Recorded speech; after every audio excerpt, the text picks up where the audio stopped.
शहंशाह अकबर के दरबार में यूं तो कई अमीर और शक्तिशाली दरबारी थे, लेकिन हशमत खान की बात ही कुछ और थी। वो सल्तनत के सबसे पुराने और रसूखदार खानदानों में से एक का वारिस था। उसकी रगों में शाही खून दौड़ता था और उसकी दौलत का कोई हिसाब नहीं था। हशमत खान एक बेहतरीन योद्धा था, लेकिन उसकी सबसे बड़ी कमजोरी थी उसका अहंकार।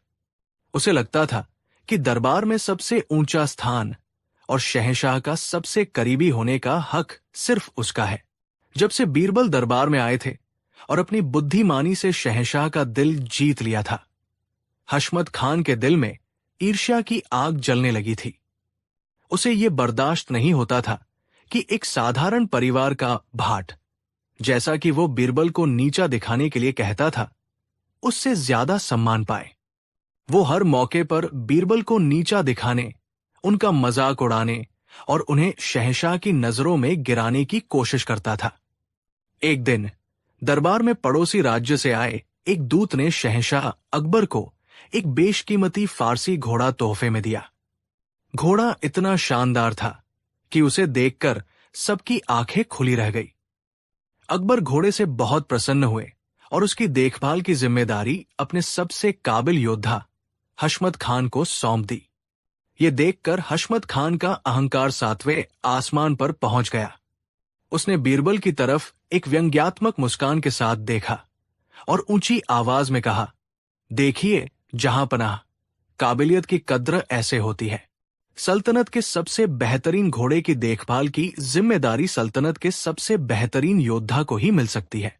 तलवार चलाना और घोड़े साधना हम खानदानी योद्धाओं का काम है, खिचड़ी पकाना और कहानियां सुनाना भाटों का। उसका इशारा साफ तौर पर बीरबल की ओर था। दरबार में कुछ लोग दबी जुबान में हंस पड़े। बीरबल ने उसकी बात सुनी, लेकिन उनके चेहरे पर कोई शिकन नहीं आई। उन्होंने बस शांति से सिर झुका लिया। शहंशाह अकबर को हशमत खान की ये बदतमीजी पसंद नहीं आई, लेकिन उस खुशी के मौके पर वो माहौल खराब नहीं करना चाहते थे, इसलिए चुप रहे।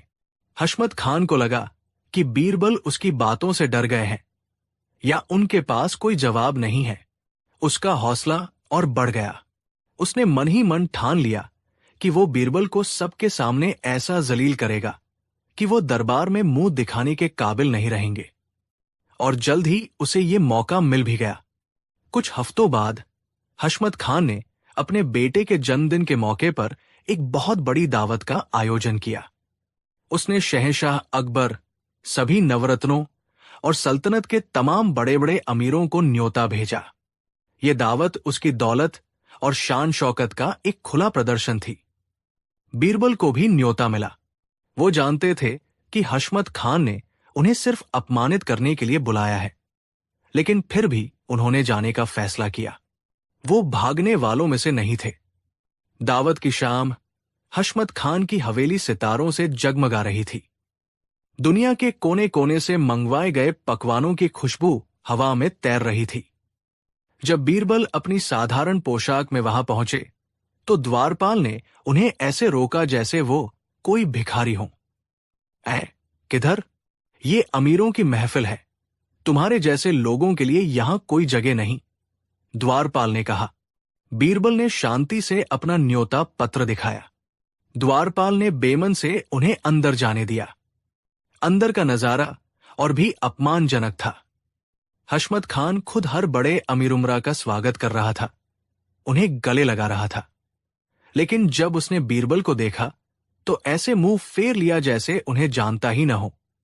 उसने जानबूझकर बीरबल को ऐसी जगह बैठने का इशारा किया जो सबसे आखिर में नौकरों चाकरों के पास थी। बीरबल चुपचाप जाकर वहीं बैठ गए। वो देख रहे थे कि कैसे हशमत खान शहंशाह और दूसरे कीमती तोहफे लाने वालों की आवभगत कर रहा था। दावत शुरू हुई। सोने चांदी के बर्तनों में खाना परोसा जा रहा था, लेकिन बीरबल की मेज पर खाना सबसे आखिर में और बेमन से फेंका जा रहा था। ये सब देखकर भी बीरबल शांत रहे। उनके चेहरे पर न गुस्सा था न उदासी, बस एक गहरी शांत मुस्कान थी जो हशमत खान को और भी ज्यादा बेचैन कर रही थी। उसे लग रहा था कि उसका अपमान बीरबल पर कोई असर ही नहीं कर रहा है। अपमान को और गहरा करने के लिए हशमत खान अपनी जगह से उठा और हाथ में शरबत का एक जाम लेकर बीरबल के पास आया। उसने बड़ी मीठी आवाज में लेकिन जहरीले शब्दों में कहा, अरे बीरबल जी, आप यहां अकेले क्यों बैठे हैं? हमें तो पता ही नहीं चला कि आप भी आए हैं। आपकी पोशाक इतनी साधारण है कि आप भीड़ में खो ही गए।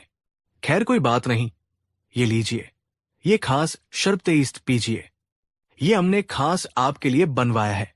ये कहकर उसने शरबत का जाम बीरबल को दिया और जैसे ही बीरबल ने उसे पकड़ा, हशमत खान ने जानबूझकर अपना हाथ थोड़ा झटका दिया।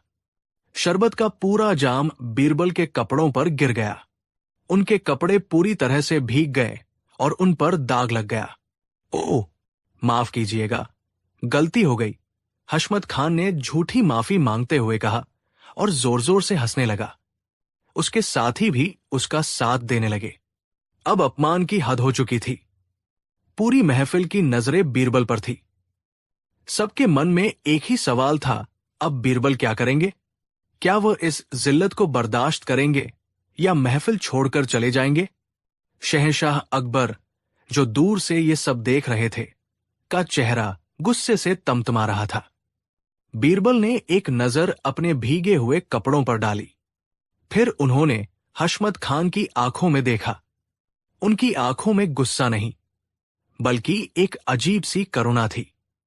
वो शांति से अपनी जगह से उठे। उन्होंने न तो हशमत खान से कुछ कहा, न ही किसी और से। वो चुपचाप, बिना कोई प्रतिक्रिया दिए, महफिल से बाहर चले गए। हशमत खान और उसके दोस्तों ने इसे अपनी जीत समझा। डरपोक, भाग गया। वो जोर जोर से हंसने लगे। मैंने कहा था ना, मैं उसे मुंह दिखाने के काबिल नहीं छोड़ूंगा। शहंशाह अकबर बहुत निराश हुए। उन्हें लगा कि आज बीरबल ने हार मान ली। लेकिन कहानी अभी खत्म नहीं हुई थी। असली खेल तो अब शुरू होने वाला था। लगभग 1 घंटे बाद, जब महफिल अपने पूरे शबाब पर थी, दावत के मुख्य द्वार पर एक शाही बग्घी आकर रुकी। उसमें से जो शख्स उतरा, उसे देखकर सबकी आंखें फटी की फटी रह गई।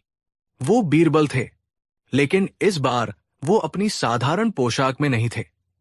उन्होंने सोने के तारों से कढ़ी हुई, हीरों और मोतियों से जड़ी एक बेशकीमती शाही पोशाक पहनी हुई थी, जो शायद शहंशाह के अलावा किसी और के पास नहीं होगी।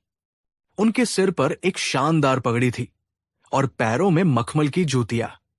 वो किसी दरबारी नहीं, बल्कि किसी शहजादे की तरह लग रहे थे। जैसे ही बीरबल ने महफिल में कदम रखा, एक सन्नाटा छा गया। जो लोग 1 घंटे पहले उन पर हंस रहे थे, अब हैरत से उनका मुंह देख रहे थे।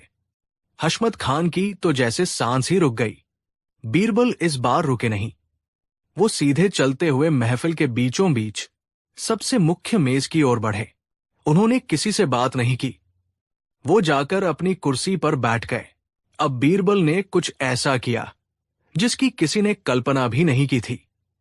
उन्होंने अपनी थाली में से एक गर्मा गर्म शाही कबाब उठाया और उसे अपनी कीमती पोशाक की आस्तीन में डालने लगे। खाओ मेरे कीमती लिबास, खाओ, ये शाही कबाब तुम्हारे लिए है। फिर उन्होंने एक चम्मच खीर उठाई और उसे अपनी पगड़ी पर डालने लगे। ये मीठी खीर तुम्हारे लिए है, मेरी शानदार पगड़ी। उन्होंने शरबत का जाम उठाया और अपनी जूतियों पर उड़ेल दिया। ये शरबत तुम्हारे लिए है, मेरी मखमल की जूतियों। बीरबल ये सब इतने स्वाभाविक तरीके से कर रहे थे कि पूरी महफिल स्तब्ध रह गई। लोगों को लगा कि शायद अपमान से बीरबल का दिमाग खराब हो गया है।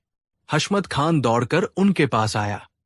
ये आप क्या कर रहे हैं? बीरबल जी, आप पागल हो गए हैं क्या? खाना कपड़ों को नहीं, खुद खाया जाता है, हशमत खान ने घबराहट में कहा। अब बीरबल ने पहली बार अपना मुंह खोला। वो अपनी जगह से उठे और उनकी आवाज पूरे हॉल में गूंज उठी। पागल मैं नहीं, शायद इस महफिल की रीत ही कुछ ऐसी है, हशमत खान साहब। उन्होंने हशमत खान की आंखों में देखते हुए कहा, जब मैं 1 घंटे पहले अपने साधारण कपड़ों में यहां आया था, तो मैं वही बीरबल था जिसे शहंशाह अपना सलाहकार मानते हैं। मेरे अंदर वही बुद्धि थी, वही ज्ञान था। लेकिन तब किसी ने मेरी कद्र नहीं की। मुझे अपमानित किया गया, मेरा तिरस्कार किया गया, मुझे बैठने तक की सही जगह नहीं दी गई। और अब बीरबल ने अपनी शाही पोशाक की ओर इशारा करते हुए कहा, जब मैं इन कीमती कपड़ों में आया हूं तो अचानक से मुझे इज्जत मिलने लगी है। सब मुझे हैरत से देख रहे हैं। इसका मतलब तो यही हुआ कि इस महफिल में दावत मुझे यानी बीरबल को नहीं दी गई है, बल्कि मेरे इन कपड़ों को दी गई है। उन्होंने अपनी आवाज और बुलंद की, तो जब दावत मेरे कपड़ों के लिए है तो खाना भी तो इन्हें ही खाना चाहिए। मैं क्यों खाऊं? ये शाही कबाब, ये मीठी खीर, ये सब मेरे इन कपड़ों की वजह से है, मेरी वजह से नहीं। बीरबल के हर शब्द एक तीर की तरह थे, जो सीधे हशमत खान और उसके जैसे सोचने वाले हर अमीर के दिल में लग रहे थे। उन्होंने अपनी बात पूरी की। हशमत खान साहब, आपने आज मुझे एक बहुत बड़ा सबक सिखाने की कोशिश की, लेकिन शायद अनजाने में आपने खुद एक बहुत बड़ा सबक सीख लिया है। इंसान की कीमत उसके कपड़ों, उसकी दौलत या उसके खानदान से नहीं होती। इंसान की असली कीमत उसके ज्ञान, उसके चरित्र और उसके कर्मों से होती है। आपने आज मेरा नहीं, बल्कि अपनी ही छोटी सोच का अपमान किया है। यह कहकर बीरबल चुप हो गए। पूरे हॉल में खामोशी थी। हशमत खान का सिर शर्म से झुक गया था। उसकी आंखों से आंसू बह रहे थे। उसे अपनी गलती का एहसास हो चुका था। वो बीरबल के पैरों में गिर पड़ा। मुझे माफ कर दीजिए बीरबल जी, मुझसे बहुत बड़ी भूल हो गई। मैं अपने अहंकार में अंधा हो गया था। आज आपने मेरी आंखें खोल दी। शहंशाह अकबर, जो ये पूरा दृश्य देख रहे थे, अपनी जगह से उठे। उनके चेहरे पर गर्व और खुशी के आंसू थे। उन्होंने बीरबल को गले लगा लिया। शाबाश बीरबल, आज तुमने साबित कर दिया कि सबसे बड़ा हथियार तलवार नहीं, बल्कि चरित्र और बुद्धि होती है। तुमने बिना एक भी कठोर शब्द कहे अपने अपमान का ऐसा जवाब दिया है जो सदियों तक याद रखा जाएगा। उस दिन के बाद हशमत खान पूरी तरह से बदल गया। वो बीरबल का सबसे बड़ा प्रशंसक और दोस्त बन गया। ये कहानी हमें सिखाती है कि जब कोई आपका अपमान करे तो जरूरी नहीं कि आप भी बदले में उसका अपमान करें। कभी कभी सबसे अच्छा जवाब खामोशी और अपने कर्मों से दिया जाता है। बीरबल की तरह अपने चरित्र को इतना ऊंचा बनाइए कि दूसरों द्वारा फेंका गया कीचड़ आप तक पहुंच ही न पाए। कहानी 2। एक दिन आगरा के शाही दरबार में सब कुछ सामान्य था। मंत्री अपनी रिपोर्ट पेश कर रहे थे और शहंशाह अकबर बड़े ध्यान से सब कुछ सुन रहे थे। अचानक एक विदेशी दूत की तारीफ सुनकर अकबर के चेहरे पर गर्व की एक लहर दौड़ गई। उन्होंने अपनी मूंछों पर ताव देते हुए दरबारियों से कहा, माशाल्लाह, आज हमें यह सोचते हुए बेहद खुशी हो रही है कि हमारी सल्तनत में अक्ल और हुनर की कोई कमी नहीं है। लेकिन एक बात हम पूरे यकीन के साथ कह सकते हैं। दरबार में सन्नाटा छा गया। सब जानने को उत्सुक थे कि बादशाह क्या कहने वाले हैं। अकबर ने कहा, इस पूरी दुनिया में आज तक कोई ऐसा इंसान पैदा नहीं हुआ जो शहंशाह-ए-हिंद जलालुद्दीन मोहम्मद अकबर को मूर्ख बना सके। क्या आप सब हमारी इस बात से सहमत हैं? बेशक आलमपनाह, आपकी अक्ल के आगे कौन टिक सकता है? जहांपनाह, ये तो सूरज को दिया दिखाने जैसा है। पूरे दरबार में चापलूसी की आवाजें गूंजने लगी। लेकिन एक व्यक्ति था जो चुप था, जिसके चेहरे पर एक हल्की रहस्यमयी मुस्कान थी। वो थे बीरबल। अकबर की पारखी नजरें बीरबल पर जा टिकी। उन्होंने पूछा, बीरबल, तुम खामोश हो? क्या तुम्हें हमारी बात पर कोई शक है, या तुम किसी ऐसे शख्स को जानते हो जो हमें मूर्ख बनाने की जुर्रत कर सकता है? बीरबल ने अदब से सिर झुकाते हुए कहा, गुस्ताखी माफ शहंशाह, मैं आपकी बुद्धिमानी पर शक नहीं कर रहा। मैं तो बस इस कायनात के एक नियम के बारे में सोच रहा था। अकबर ने उत्सुकता से पूछा, कौन सा नियम? बीरबल ने जवाब दिया, आलम पनाह। इंसान की सबसे बड़ी भूल यही होती है कि वो खुद को भूल से परे समझ लेता है। अहंकार बुद्धि पर पर्दा डाल देता है, और जहां अहंकार होता है वहां मूर्ख बनने की गुंजाइश हमेशा रहती है। ये सुनते ही अकबर का चेहरा तमतमा गया। उन्हें लगा कि बीरबल ने सीधे सीधे उनकी बात को चुनौती दी है। उन्होंने कड़क आवाज में कहा, तो तुम्हारा मतलब है कि हमें भी मूर्ख बनाया जा सकता है? बीरबल, ये दरबार है, पहेलियां बुझाने की जगह नहीं। साफ साफ कहो।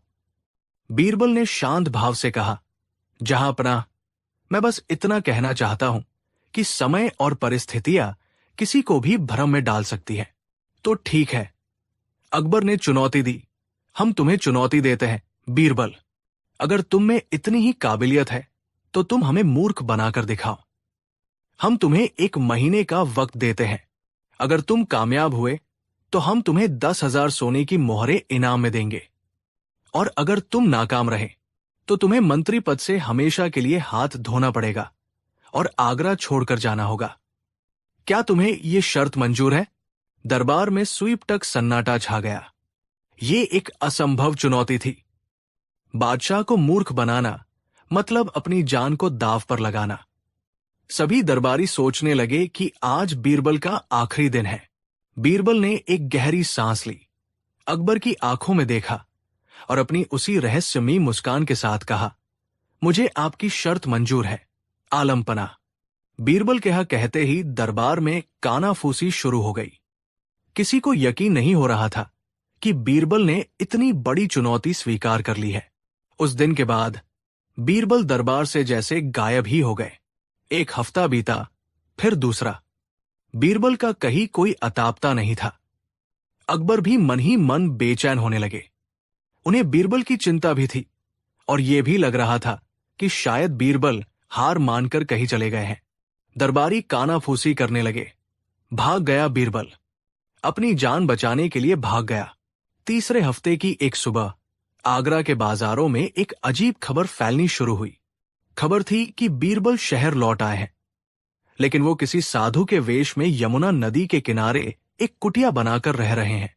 लोगों ने बताया कि उन्होंने कई सालों तक हिमालय में तपस्या की है और उन्हें एक ऐसी दिव्य वस्तु प्राप्त हुई है जो दुनिया में किसी के पास नहीं है। ये खबर जंगल की आग की तरह फैली और जल्द ही शहंशाह अकबर के कानों तक पहुंची। अकबर हैरान थे, ये बीरबल का कौन सा नया नाटक है? उन्होंने अपने सैनिकों को भेजा और बीरबल को दरबार में हाजिर करने का हुक्म दिया। अगले दिन बीरबल साधु के वेश में, हाथ में एक पुराना सा थैला लिए दरबार में हाजिर हुए। उनकी दाढ़ी बढ़ी हुई थी और चेहरे पर एक अजीब सा तेज था। अकबर ने हैरानी और गुस्से से पूछा, बीरबल, ये क्या हाल बना रखा है और ये सब क्या नाटक है? तुम हमारी चुनौती से डरकर भाग गए थे। बीरबल ने शांत स्वर में कहा, नहीं जहांपनाह, मैं आपकी चुनौती से भागा नहीं, बल्कि उसे पूरा करने के लिए समाधान खोजने गया था। मैं हिमालय की कंदराओं में एक महान सिद्ध पुरुष से मिला। उनकी सेवा करने पर उन्होंने मुझे एक ऐसी चीज दी है जो तीनों लोकों में अद्वितीय है। यह कहकर बीरबल ने अपने थैले में हाथ डाला और एक मखमली कपड़े में लिपटी कोई चीज बाहर निकाली। पूरा दरबार उसे देखने के लिए उत्सुक हो गया। अकबर ने पूछा, क्या है ये? बीरबल ने बताया, आलम पनाह, यह है सत्यदर्शी मणि, एक ऐसा पारदर्शी पत्थर जिसके आर पार देखने पर किसी भी इंसान का असली चरित्र दिख जाता है। यह बता देता है कि कौन वफादार है और कौन गद्दार, कौन पुण्यात्मा है और कौन पापी। दरबार में सनसनी फैल गई। अगर यह सच था तो कई दरबारियों की पोल खुल सकती थी। अकबर ने संदेह से कहा, हम कैसे मान ले कि यह सच है? हमें दिखाओ इसका कमाल। बीरबल ने सिर झुकाकर कहा, जरूर जहांपनाह, लेकिन इस मणि की एक शर्त है। कैसी शर्त? अकबर ने पूछा। ये मणि अपनी दिव्य शक्ति के कारण केवल उसी इंसान को अदृश्य यानी इनविजिबल लगती है जिसके खून में कोई खोट हो, यानी जो अपने माता पिता की असली संतान न हो। एक सच्चा और नेक खून वाला इंसान ही इसके तेज को देख सकता है। ये सुनते ही दरबार में एक अजीब सी खामोशी छा गई। ये एक ऐसी शर्त थी जिसे कोई भी स्वीकार नहीं कर सकता था। ये कहना कि मुझे मणि नहीं दिख रही, अपने ही चरित्र और वंश पर सवाल उठाने जैसा था। बीरबल ने एक ऐसा जाल बुना था जिसमें हर कोई फंसने के लिए मजबूर था। अकबर को बीरबल की चालाकी का थोड़ा अंदाजा हुआ, लेकिन वो भी उत्सुक थे कि आगे क्या होगा। उन्होंने आदेश दिया, ठीक है, हम इसकी परीक्षा लेंगे। कल एक विशेष दरबार लगाया जाए। हम सभी दरबारियों और खुद इस मणि को देखेंगे। बीरबल मुस्कुराए। उनकी योजना का पहला चरण सफल हो चुका था। अगले दिन शाही दरबार खचाखच भरा हुआ था। हर कोई उस जादुई सत्यदर्शी मणि को देखने के लिए बेताब था। एक तरफ उत्सुकता थी तो दूसरी तरफ एक अनजाना डर। बीरबल अपने साधु वाले वेश में ही दरबार में आए। उनके हाथ में एक बेहद खूबसूरत सोने की नक्काशी वाला संदूक था। उन्होंने संदूक को अकबर के सिंहासन के पास एक मेज पर रख दिया। बीरबल ने ऊंची आवाज में कहा, दरबारियों, आज आप उस दिव्य मणि के दर्शन करेंगे जो सच और झूठ का फैसला करती है। याद रखिएगा, ये सिर्फ उसे ही नहीं दिखेगी जिसके खून में खोट होगा। बीरबल ने धीरे धीरे संदूक खोला। सबकी सांसें रुक गई। बीरबल ने संदूक के अंदर हाथ डाला और बड़ी सावधानी से, जैसे कोई बहुत कीमती चीज उठा रहे हों, अपनी बंद मुट्ठी को बाहर निकाला। फिर उन्होंने अपनी मुट्ठी खोली और उसे हवा में ऐसे रखा मानो उनके हाथ में कोई पत्थर हो। हकीकत में बीरबल के हाथ में कुछ भी नहीं था। उनकी हथेली बिल्कुल खाली थी। बीरबल सबसे पहले वित्त मंत्री टोडरमल के पास गए और बोले, देखिए मंत्री जी, इस मणि का तेज देखिए। इसकी चमक कैसी आंखों को चकाचौंध कर रही है। टोडरमल ने ध्यान से बीरबल की खाली हथेली को देखा। उन्हें कुछ नहीं दिखा। एक पल के लिए उनके चेहरे पर घबराहट आई, लेकिन फिर उन्हें बीरबल की शर्त याद आई। अगर उन्होंने कहा कि कुछ नहीं दिख रहा, तो पूरे दरबार में उनकी इज्जत मिट्टी में मिल जाएगी। लोग कहेंगे कि वित्त मंत्री अपने पिता की असली संतान नहीं है। टोडरमल ने जबरदस्ती मुस्कुराते हुए कहा, वाह वाह बीरबल जी, क्या खूब है। ऐसा तेज तो मैंने आज तक नहीं देखा। ये तो कोहिनूर को भी मात दे रही है। इसके बाद बीरबल सेनापति मानसिंह के पास गए। मानसिंह अभी एक पल के लिए चौंके, लेकिन अपनी प्रतिष्ठा बचाने के लिए उन्होंने भी कह दिया, अद्भुत, अविश्वसनीय। इसकी बनावट तो किसी दैवीय कारीगर ने की है। एक एक करके बीरबल हर मंत्री, हर दरबारी के पास गए। कोई उसकी चमक की तारीफ कर रहा था, कोई उसके रंग की, तो कोई उसके आकार की। पूरा दरबार उस अनंत दिखने वाली मणि की तारीफों के पुल बांध रहा था, क्योंकि कोई भी खुद को नाजायज या खोट वाला साबित नहीं करना चाहता था। अकबर अपने सिंहासन पर बैठे ये सब देख रहे थे। वो हैरान थे और मन ही मन सोच रहे थे, देखो इन सबको, कैसे अपनी कुर्सी और इज्जत बचाने के लिए झूठ बोल रहे हैं। मैं इन सब झूठे लोगों की पोल खोलूंगा। मैं सच कहूंगा। अब बीरबल धीरे धीरे अकबर के सिंहासन की ओर बढ़े। दरबार में फिर से सन्नाटा छा गया। बीरबल ने अपनी खाली हथेली शहंशाह अकबर के सामने कर दी और अदब से कहा, आलम पनाह, अब आप इस दिव्य मणि के दर्शन करें और हमें बताएं कि आपको ये कैसी लगी। अकबर ने बीरबल की खाली हथेली को देखा। उन्हें वहां कुछ नहीं दिखा। वो सच बोलने के लिए अपना मुंह खोलने ही वाले थे कि अचानक उनके दिमाग में एक ख्याल कौंधा। अगर मैंने कह दिया कि मुझे कुछ नहीं दिख रहा, तो बीरबल की शर्त के मुताबिक मैं भी। ये सोचते ही अकबर का चेहरा पीला पड़ गया। वो शहंशाह थे। अगर उन्होंने सच बोला तो उनकी अपनी प्रजा, उनके अपने मंत्री उनके वंश पर शक करेंगे। उनकी सल्तनत में विद्रोह हो सकता है। उनकी सालों की बनाई इज्जत एक पल में शाख में मिल सकती है। एक तरफ सच था और दूसरी तरफ उनका सिंहासन, उनकी इज्जत, उनका अहंकार। कुछ पलों की खामोशी के बाद शहंशाह अकबर ने एक गहरी सांस ली और जोर से हंसे। उन्होंने ऊंची आवाज में कहा, सुभान अल्लाह बीरबल, सुभान अल्लाह। वाकई ये मणि तो दिव्य है। इसकी चमक तो ऐसी है कि हमारी आंखें भी इसे ठीक से देख नहीं पा रही है। आज तक हमने इससे खूबसूरत चीज नहीं देखी। तुम सच में हमारे लिए एक अनमोल तोहफा लाए हो। जैसे ही अकबर ने यह कहा, बीरबल समझ गए कि उनकी चुनौती पूरी हो गई है। शहंशाह अपनी इज्जत बचाने के लिए एक ऐसे झूठ का हिस्सा बन चुके थे जिसे उन्होंने खुद अपनी आंखों से देखा था। वो मूर्ख बन चुके थे। पूरा दरबार शहंशाह की हां में हां मिलाने लगा और तालियां बजाने लगा। अचानक दरबार के एक कोने से एक बच्चे के रोने की आवाज आई। वह एक सिपाही का छोटा बेटा था। वो बच्चा अपनी मां से मासूमियत से कह रहा था, अम्मा, अम्मा। बादशाह सलामत झूठ क्यों बोल रहे हैं? उनके हाथ में तो कुछ भी नहीं है। सब लोग क्यों कह रहे हैं कि पत्थर है? मुझे तो कुछ नहीं दिख रहा। बच्चे की मासूम और सच्ची आवाज पूरे दरबार में गूंज गई। एक पल के लिए सब चुप हो गए। जो सच हर कोई जानते हुए भी नहीं बोल पा रहा था, उसे एक बच्चे ने बोल दिया था। सारे दरबारियों के चेहरे शर्म से झुक गए। और तब शहंशाह अकबर ने बीरबल की तरफ देखा। उनके चेहरे पर गुस्सा नहीं, बल्कि एक गहरी समझ थी। वो अपनी गलती समझ चुके थे। वो जोर जोर से हंसने लगे। उनकी हंसी पूरे दरबार में गूंज उठी। वाह बीरबल, वाह! हम मान गए। तुमने हमें हरा दिया। तुमने हमें मूर्ख बना दिया, और वो भी बिना किसी जादू टोने के, सिर्फ इंसानी फितरत का इस्तेमाल करके।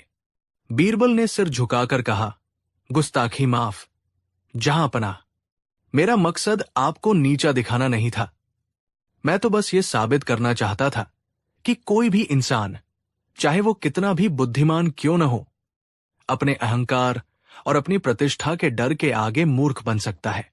शहंशाह सिंहासन से उठे, बीरबल के पास आए और उनके कंधे पर हाथ रखकर बोले, बीरबल, आज तुमने हमें सिर्फ एक शर्त नहीं जिताई है, बल्कि एक बहुत बड़ा सबक सिखाया है।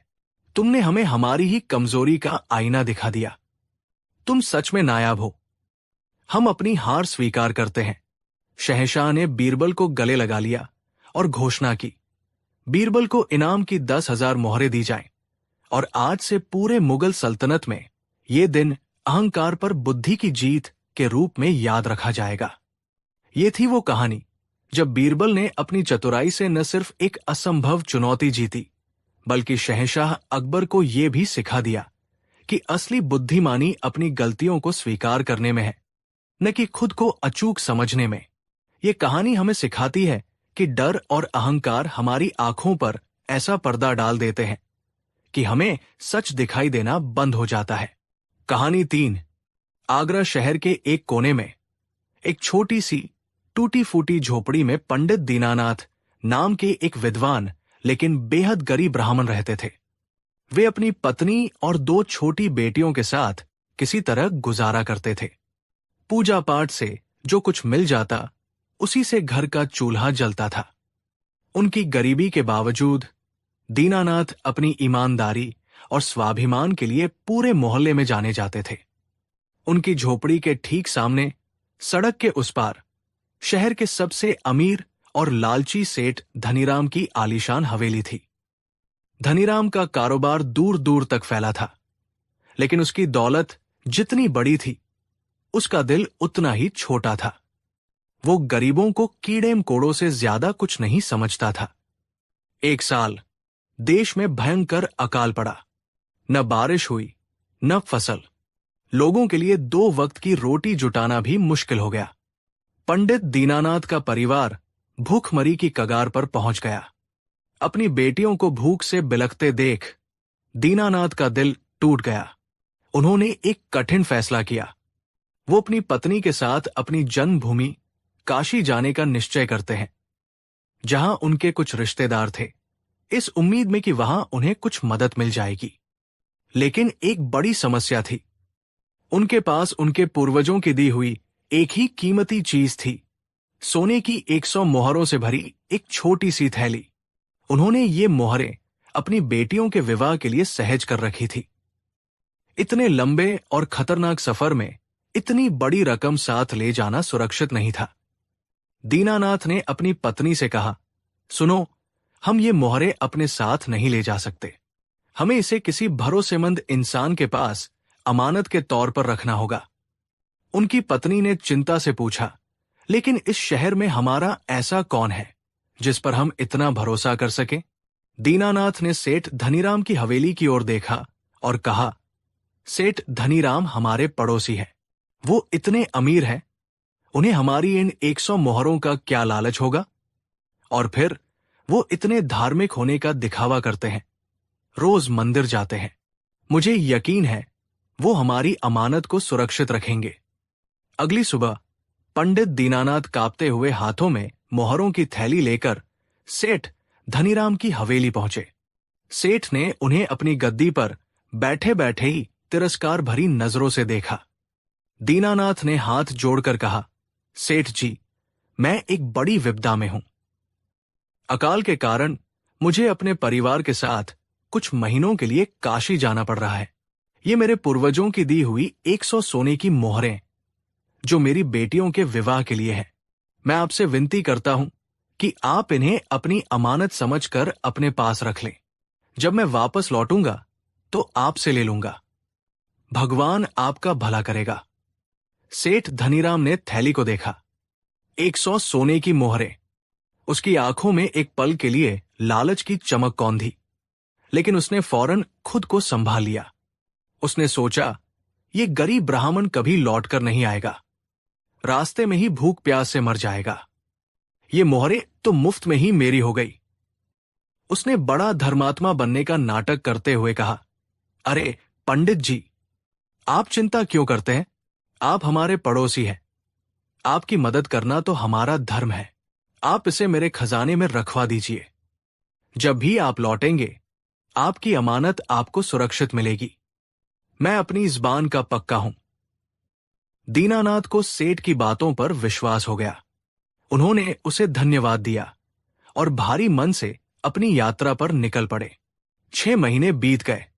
ईश्वर की कृपा से दीनानाथ को काशी में काम मिल गया और वो कुछ पैसे बचाकर अपने परिवार के साथ आगरा वापस लौट आए। उनकी हालत अब पहले से थोड़ी बेहतर थी। आगरा लौटते ही अगले दिन वो अपनी अमानत वापस लेने के लिए सेठ धनीराम के पास पहुंचे। सेठ जी, नमस्कार। मैं दीनानाथ वापस आ गया हूं।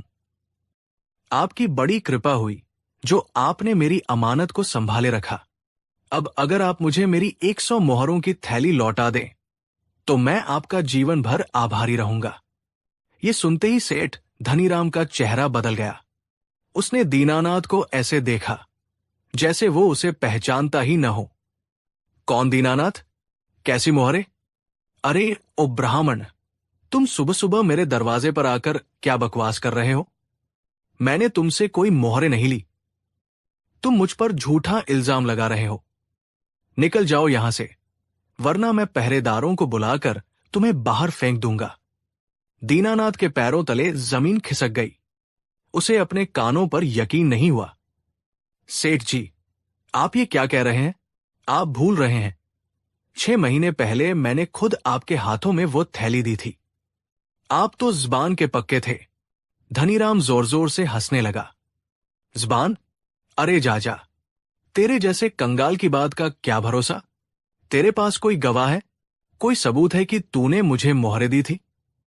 नहीं ना, तो दफा हो जा यहां से। दीनानाथ गिड़गिड़ाने लगे, रोने लगे, सेठ के पैरों में गिर पड़े। लेकिन उस पत्थर दिल इंसान पर कोई असर नहीं हुआ। उसने पहरेदारों को बुलाकर दीनानाथ को धक्के मारकर अपनी हवेली से बाहर निकलवा दिया। दीनानाथ सड़क पर गिर पड़े। उनका विश्वास, उनकी आखिरी उम्मीद, सब कुछ टूटकर बिखर गया था। वो सिर्फ 100 मोहरे नहीं हारे थे, वो इंसानियत पर से अपना भरोसा हार गए थे। वो फूट फूट कर रोने लगे। तभी मोहल्ले के एक बुजुर्ग ने उनके कंधे पर हाथ रखा। पंडित जी, रोने से कुछ नहीं होगा। ये सेठ बहुत मक्कार है। तुम एक काम करो, तुम शहंशाह अकबर के दरबार में जाओ। वहां बीरबल जी है। सुना है वो परिंदे के पर भी गिन लेते हैं। शायद वही तुम्हें न्याय दिला सके। एक नई उम्मीद की किरण के साथ पंडित दीनानाथ मुगल दरबार की ओर चल पड़े। अगले दिन शहंशाह अकबर का दरबार लगा हुआ था। पंडित दीनानाथ ने कांपती हुई आवाज में अपनी पूरी दुख भरी कहानी शहंशाह को सुनाई। उनकी आंखों के आंसू और उनकी बातों की सच्चाई ने अकबर के दिल को छू लिया। उन्होंने तुरंत सेठ धनीराम को दरबार में हाजिर करने का हुक्म दिया। सेठ धनीराम पूरे आत्मविश्वास के साथ दरबार में आया। उसने कसम खाकर कहा कि वो इस ब्राह्मण को जानता तक नहीं और इसने आज तक उसे कोई अमानत नहीं दी है। अकबर ने दीनानाथ से पूछा, पंडित जी, क्या आपके पास कोई गवाह है? दीनानाथ ने सिर झुकाकर कहा, नहीं जहांपनाह। जब मैंने सेठ जी को मोहरे दी थी तब हमारे बीच कोई तीसरा नहीं था। मेरा गवाह तो बस मेरा भगवान और सेठ जी की अंतरात्मा है। मामला फिर से उलझ गया। एक तरफ एक गरीब ब्राह्मण की जुबानी गवाही थी और दूसरी तरफ एक अमीर सेठ का साफ इनकार। बिना सबूत के न्याय करना मुश्किल था। अकबर ने बीरबल की ओर देखा। बीरबल, अब यह मामला तुम्हारे हवाले है। हमें सच का पता लगाना है। बीरबल अपनी जगह से उठे और उन दोनों के पास गए। उन्होंने दोनों को गौर से देखा। फिर वो दीनानाथ की ओर मुड़े। पंडित जी, आप कह रहे हैं कि आपने सेठ जी को मोहरों की थैली दी थी। क्या आपको याद है कि आपने ये थैली उन्हें किस जगह पर दी थी? हवेली के अंदर, बाहर, किसी कमरे में? दीनानाथ ने थोड़ा सोचकर कहा, बीरबल जी, मुझे अच्छी तरह याद है। मैं सेठ जी की हवेली के बाहर खड़ा था। वो अपनी गद्दी पर बैठे थे। ठीक सामने एक बड़ा सा इमली का पेड़ है। मैंने उसी पेड़ के नीचे खड़े होकर उन्हें वह थैली दी थी। इमली का पेड़, बीरबल ने दोहराया, जैसे ये कोई बहुत महत्वपूर्ण सुराग हो। बीरबल सेठ धनीराम की ओर मुड़े। सेठ जी, क्या आपकी हवेली के सामने इमली का कोई पेड़ है? सेठ ने लापरवाही से कहा, हां, है। एक बहुत पुराना पेड़ है। तो क्या? बीरबल मुस्कुराए। तो ये कि अब हमें हमारा गवाह मिल गया है। वो इमली का पेड़ ही इस मामले में गवाही देगा। ये सुनते ही पूरा दरबार हंसने लगा। सेठ धनीराम ने व्यंग्य से कहा, वाह बीरबल जी, वाह, क्या दिमाग पाया है। अब एक पेड़ आकर बोलेगा? आप तो मेरा और दरबार का समय बर्बाद कर रहे हैं। बीरबल ने गंभीरता से कहा, पेड़ बोलेगा नहीं, लेकिन वो सच जरूर बताएगा। पंडित दीनानाथ, आप अभी जाइए और उस पेड़ से कहिए कि बीरबल ने उसे गवाही के लिए दरबार में बुलाया है। दीनानाथ हैरान रह गए। जी, मैं एक पेड़ को कैसे बुला सकता हूं? जैसे मैं कह रहा हूं वैसे ही कीजिए, बीरबल ने जोर देकर कहा। उससे कहिए कि अगर वो नहीं आया तो बादशाह का हुक्म न मानने के जुर्म में उसे कटवा दिया जाएगा। जाइए, और जब तक आप उसे लेकर नहीं आते हम यही आपका इंतजार करेंगे। बेचारे दीनानाथ के पास कोई और चारा नहीं था। वो एक बेजान पेड़ को बुलाने के लिए दरबार से चले गए। पंडित दीनानाथ के जाने के बाद दरबार में इंतजार का लंबा सिलसिला शुरू हो गया। बीरबल ने जानबूझकर दरबार की कार्यवाही को रोक दिया। वो अकबर से और बाकी मंत्रियों से इधर-उधर की हल्की फुल्की बातें करने लगे। मौसम कैसा है, बाजार में क्या नया आया है, वगैरह वगैरह। सेठ धनीराम अपनी जगह पर बेचैनी से बैठा था। उसे लग रहा था कि बीरबल उसका मजाक उड़ा रहे हैं। 1 घंटा बीता, फिर दूसरा। दीनानाथ का कहीं कोई अतापता नहीं था। सेठ की बेचैनी बढ़ती जा रही थी। वो बार बार दरबार के दरवाजे की ओर देख रहा था। बीरबल ने ये सब देख लिया था। वो सेठ के मनोविज्ञान से खेल रहे थे। उन्होंने अचानक सेठ से पूछा, सेठ जी, क्या बात है, बड़े परेशान लग रहे हैं? पंडित जी को गए हुए काफी वक्त हो गया। आपको क्या लगता है वो अब तक उस पेड़ तक पहुंच गए होंगे? ये एक साधारण सा सवाल था, लेकिन यही बीरबल का जाल था। सेठ धनीराम, जो उस वक्त पूरी तरह से अपनी ही दुनिया में खोया हुआ था, बिना सोचे समझे चिढ़कर बोल पड़ा, कहां पहुंचे होंगे अभी? वो पेड़ यहां से बहुत दूर है, पैदल जाने और आने में तो शाम हो जाएगी। वो बुढ़ा तो रास्ते में ही थककर बैठ गया होगा। जैसे ही सेठ ने ये वाक्य बोला, दरबार में एक गहरा सन्नाटा छा गया। बीरबल के चेहरे पर एक विजयी मुस्कान तैर गई। उन्होंने तुरंत शहंशाह अकबर की ओर देखा। जहांपनाह, इंसाफ हो चुका है। अपराधी ने अपना गुनाह खुद कबूल कर लिया है। सेठ धनीराम को अपनी गलती का एहसास हुआ। उसका चेहरा डर से पीला पड़ गया। नहीं, नहीं, मेरा मतलब ये नहीं था। मैं तो बस अंदाजा लगा रहा था। लेकिन अब बहुत देर हो चुकी थी। बीरबल ने जोर से कहा, सेठ जी, अभी कुछ देर पहले तो आप कह रहे थे कि आप इस ब्राह्मण को जानते तक नहीं। आपने इससे कभी कोई मोहरे नहीं ली। तो फिर आपको यह कैसे पता कि इसकी बताई हुई जगह, वो इमली का पेड़, यहां से बहुत दूर है? आपको कैसे पता कि वहां तक पहुंचने में शाम हो जाएगी? इसका मतलब साफ है। बीरबल ने अपनी आवाज बुलंद की। आप न सिर्फ उस ब्राह्मण को जानते हैं, बल्कि आप उस जगह को भी अच्छी तरह जानते हैं जहां उसने आपको अपनी जिंदगी की पूरी जमा पूंजी सौंपी थी। आपने झूठ बोला है, सेठ। आपने दरबार को गुमराह किया है। सेठ धनीराम के पास अब कहने के लिए कुछ नहीं था। वो बीरबल के बुने हुए मनोवैज्ञानिक जाल में बुरी तरह फंस चुका था। उसने शहंशाह के पैरों में गिरकर अपना गुनाह कबूल कर लिया।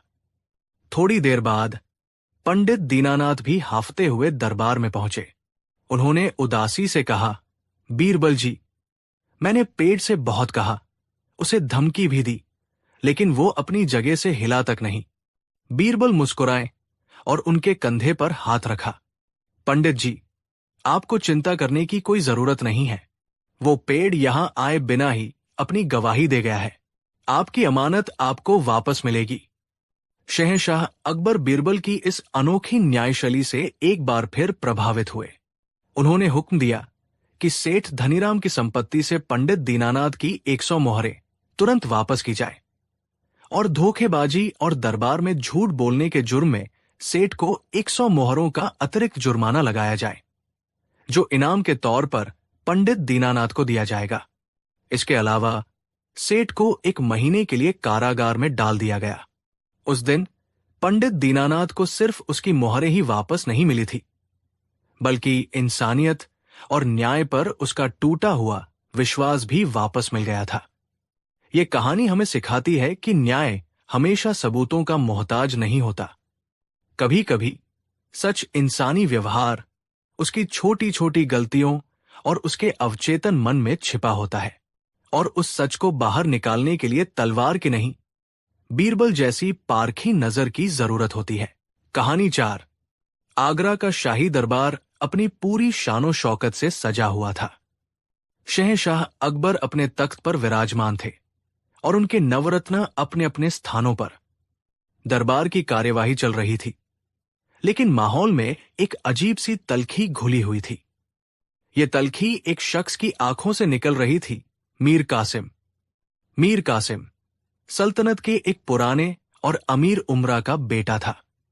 वो खुद को पैदाइशी हकदार समझता था और उसे ये बात कांटे की तरह चुभती थी कि एक साधारण परिवार से आया महेशदास यानी बीरबल शहंशाह का सबसे करीबी और भरोसेमंद सलाहकार कैसे बन गया। मीर कासिम को लगता था कि बीरबल की जगह पर उसका हक है। वो बीरबल को नीचा दिखाने का कोई मौका नहीं छोड़ता था, लेकिन हर बार बीरबल अपनी चतुराई से उसे निरुत्तर कर देते। एक दिन दरबार में लगान की एक नई नीति पर बहस छिड़ी।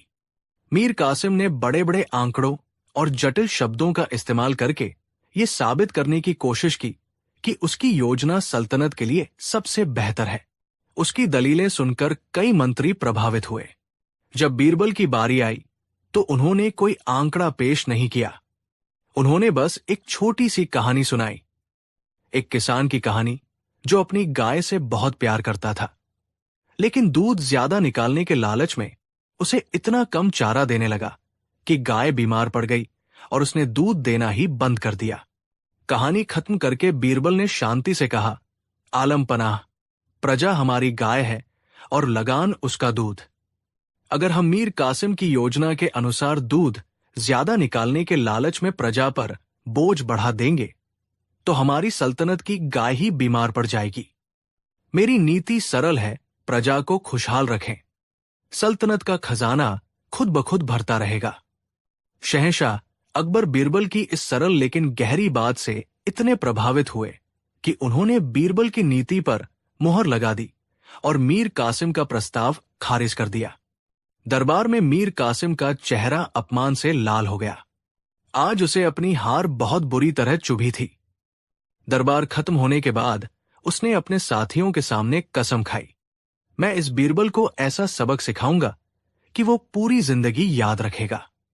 मैं उसे उसी चीज से मारूंगा जिस पर उसे सबसे ज्यादा घमंड है, उसकी बुद्धि और उसकी इज्जत। मैं उसे पूरे आगरा के सामने जलील करूंगा। उस दिन मीर कासिम के दिल में ईर्ष्या की आग नफरत के शोले में बदल चुकी थी। उसने एक ऐसी योजना बनाई जो बाहर से दोस्ती का लिबास ओढ़े थी, लेकिन अंदर से जहर से भरी थी। कुछ हफ्ते बीत गए। मीर कासिम का व्यवहार एकदम बदल गया। वो दरबार में बीरबल से बड़ी नरमी और दोस्ती से पेश आने लगा। बीरबल उसकी चालाकी को समझते थे, लेकिन उन्होंने कोई प्रतिक्रिया नहीं दी। वे बस खामोशी से सही वक्त का इंतजार कर रहे थे। एक दिन मीर कासिम ने शहंशाह अकबर के सामने एक घोषणा की, आलम पनाह, आपकी छत्र छाया में मुझे जो मान सम्मान और दौलत मिली है उसके लिए मैं आपका शुक्रगुजार हूं। मैं इस खुशी के मौके पर अपनी हवेली में एक भव्य दावते खास रखना चाहता हूं। मेरी ख्वाहिश है कि आप सभी नवरत्न और सल्तनत के सभी बड़े अमीर उमरा इस दावत में शिरकत करके मुझे इज्जत बख्शें। अकबर ने खुशी खुशी इजाजत दे दी। पूरे आगरा में इस दावत की चर्चा होने लगी। मीर कासिम ने अपनी पूरी दौलत इस दावत की तैयारियों में झोंक दी। उसकी हवेली को दुल्हन की तरह सजाया गया। ईरान से कालीन, तुर्की से फानूस और चीन से रेशमी पर्दे मंगवाए गए। दुनिया के कोने कोने से बेहतरीन बावर्ची बुलाए गए जो ऐसे ऐसे पकवान बनाने वाले थे जिनका स्वाद आगरा वालों ने कभी न चखा हो। दावत का दिन आ गया। शाम होते ही मीर कासिम की हवेली मेहमानों से गुलजार हो गई। खुद शहंशाह अकबर अपनी पूरी शानो शौकत के साथ पधारे। बीरबल भी समय पर पहुंचे। मीर कासिम ने बड़ी गर्मजोशी से उनका स्वागत किया, जैसे वो उसके सबसे अजीज दोस्त हों। आइए आइए बीरबल जी, आपकी मौजूदगी के बिना तो ये महफिल ही अधूरी थी, मीर कासिम ने शहद घुली आवाज में कहा। बीरबल बस मुस्कुरा दिए। मीर साहब, आपकी मेहमानवाजी के चर्चे तो पूरे शहर में हैं। हम तो बस उसका एक छोटा सा हिस्सा बनने चले आए। दावत शुरू हुई। एक से बढ़कर एक लजीज पकवान परोसे जा रहे थे। मेहमान उंगलियां चाट रहे थे और मीर कासिम की तारीफों के पुल बांध रहे थे। माहौल पूरी तरह खुशनुमा था, लेकिन ये तूफान से पहले की शांति थी। जब दावत अपने चरम पर थी, मीर कासिम अपनी जगह से उठा और शहंशाह से इजाजत लेकर बोला, आलम पनाह और मेरे अजीज मेहमानों, आज मेरी जिंदगी का सबसे खुशनसीब दिन है, लेकिन मैं आज एक खास मेहमान का खास तरीके से शुक्रिया अदा करना चाहता हूं। एक ऐसे मेहमान जिनकी अक्ल का लोहा पूरी दुनिया मानती है और जिनकी सोहबत में रहने का फख्र मुझे हासिल है, मेरे दोस्त बीरबल। सबकी निगाहें बीरबल पर टिक गई। बीरबल समझ गए कि अब वो पल आने वाला है जिसके लिए ये सारा नाटक रचा गया था। मीर कासिम ने अपने एक खादिम को इशारा किया। वो खादिम चांदी के एक खास तश्तरी लेकर आया जो एक रेशमी कपड़े से ढकी हुई थी। मीर कासिम ने कहा, बीरबल जी, मैंने आपके लिए एक बहुत ही खास और नायाब तोहफा मंगवाया है। ये एक ऐसी नेमत है जो ऊपर से सख्त और साधारण दिखती है, लेकिन इसके अंदर मिठास का खजाना छुपा है। इसे खाने का तरीका भी बहुत खास है। उसने तश्तरी से कपड़ा हटाया। अंदर कुछ और नहीं बल्कि गन्ने के कुछ टुकड़े रखे थे। पूरे हॉल में एक अजीब सी खामोशी छा गई। कहाँ सोने चांदी के बर्तनों में परोसे जा रहे शाही पकवान और कहा यह साधारण सा गन्ना। ये साफ साफ एक अपमान था। मीर कासिम ने अपनी जहरीली मुस्कान के साथ आगे कहा, बीरबल जी, इसकी खासियत यह है कि इसकी मिठास पाने के लिए इसे दांतों से खूब चबाना और चूसना पड़ता है। इंसान को पूरी मेहनत लगाकर इसका रस निकालना पड़ता है, और जब रस खत्म हो जाता है तो जो बचता है उसे बेइज्जत करके जमीन पर फेंक दिया जाता है। मुझे लगा, आपसे बेहतर इस तोहफे की कद्र और कौन कर सकता है। अब अपमान शीशे की तरह साफ था। मीर कासिम का इशारा था कि बीरबल भी एक गन्ने की तरह है, जिन्हें शहंशाह अपनी जरूरत के लिए चूसा रहे हैं, और जब मतलब निकल जाएगा तो उन्हें कूड़े की तरह फेंक दिया जाएगा। मीर कासिम के दोस्तों ने दबी जुबान में हंसना शुरू कर दिया। बाकी मेहमानों ने शर्म से अपनी नजरें झुका ली। शहंशाह अकबर का चेहरा गुस्से से लाल हो गया। वो कुछ कहने के लिए आगे बढ़े, लेकिन बीरबल ने आंखों के इशारे से उन्हें रोक दिया। सबकी नजरें बीरबल पर थी। हर कोई देखना चाहता था कि बीरबल इस सीधे हमले का जवाब कैसे देंगे। क्या वो गुस्सा करेंगे? क्या वो महफिल छोड़कर चले जाएंगे? लेकिन बीरबल के चेहरे पर शिकन तक नहीं थी। उनके होठों पर वही शांत और सौम्य मुस्कान थी। उन्होंने बड़े अदब से वो तश्तरी ली और मीर कासिम का शुक्रिया अदा किया। मीर साहब, आपके इस कीमती और गहरे मतलब वाले तोहफे के लिए मैं आपका तहे दिल से शुक्रगुजार हूं। आपने बिल्कुल सही फरमाया, कुछ चीजों की कद्र पारखी ही कर सकता है। यह कहकर बीरबल ने एक गन्ने का टुकड़ा उठाया और बड़े आराम से, पूरे स्वाद के साथ उसे चूसना शुरू कर दिया, मानो वो दुनिया की सबसे लजीज चीज खा रहे हों। मीर कासिम हैरान था।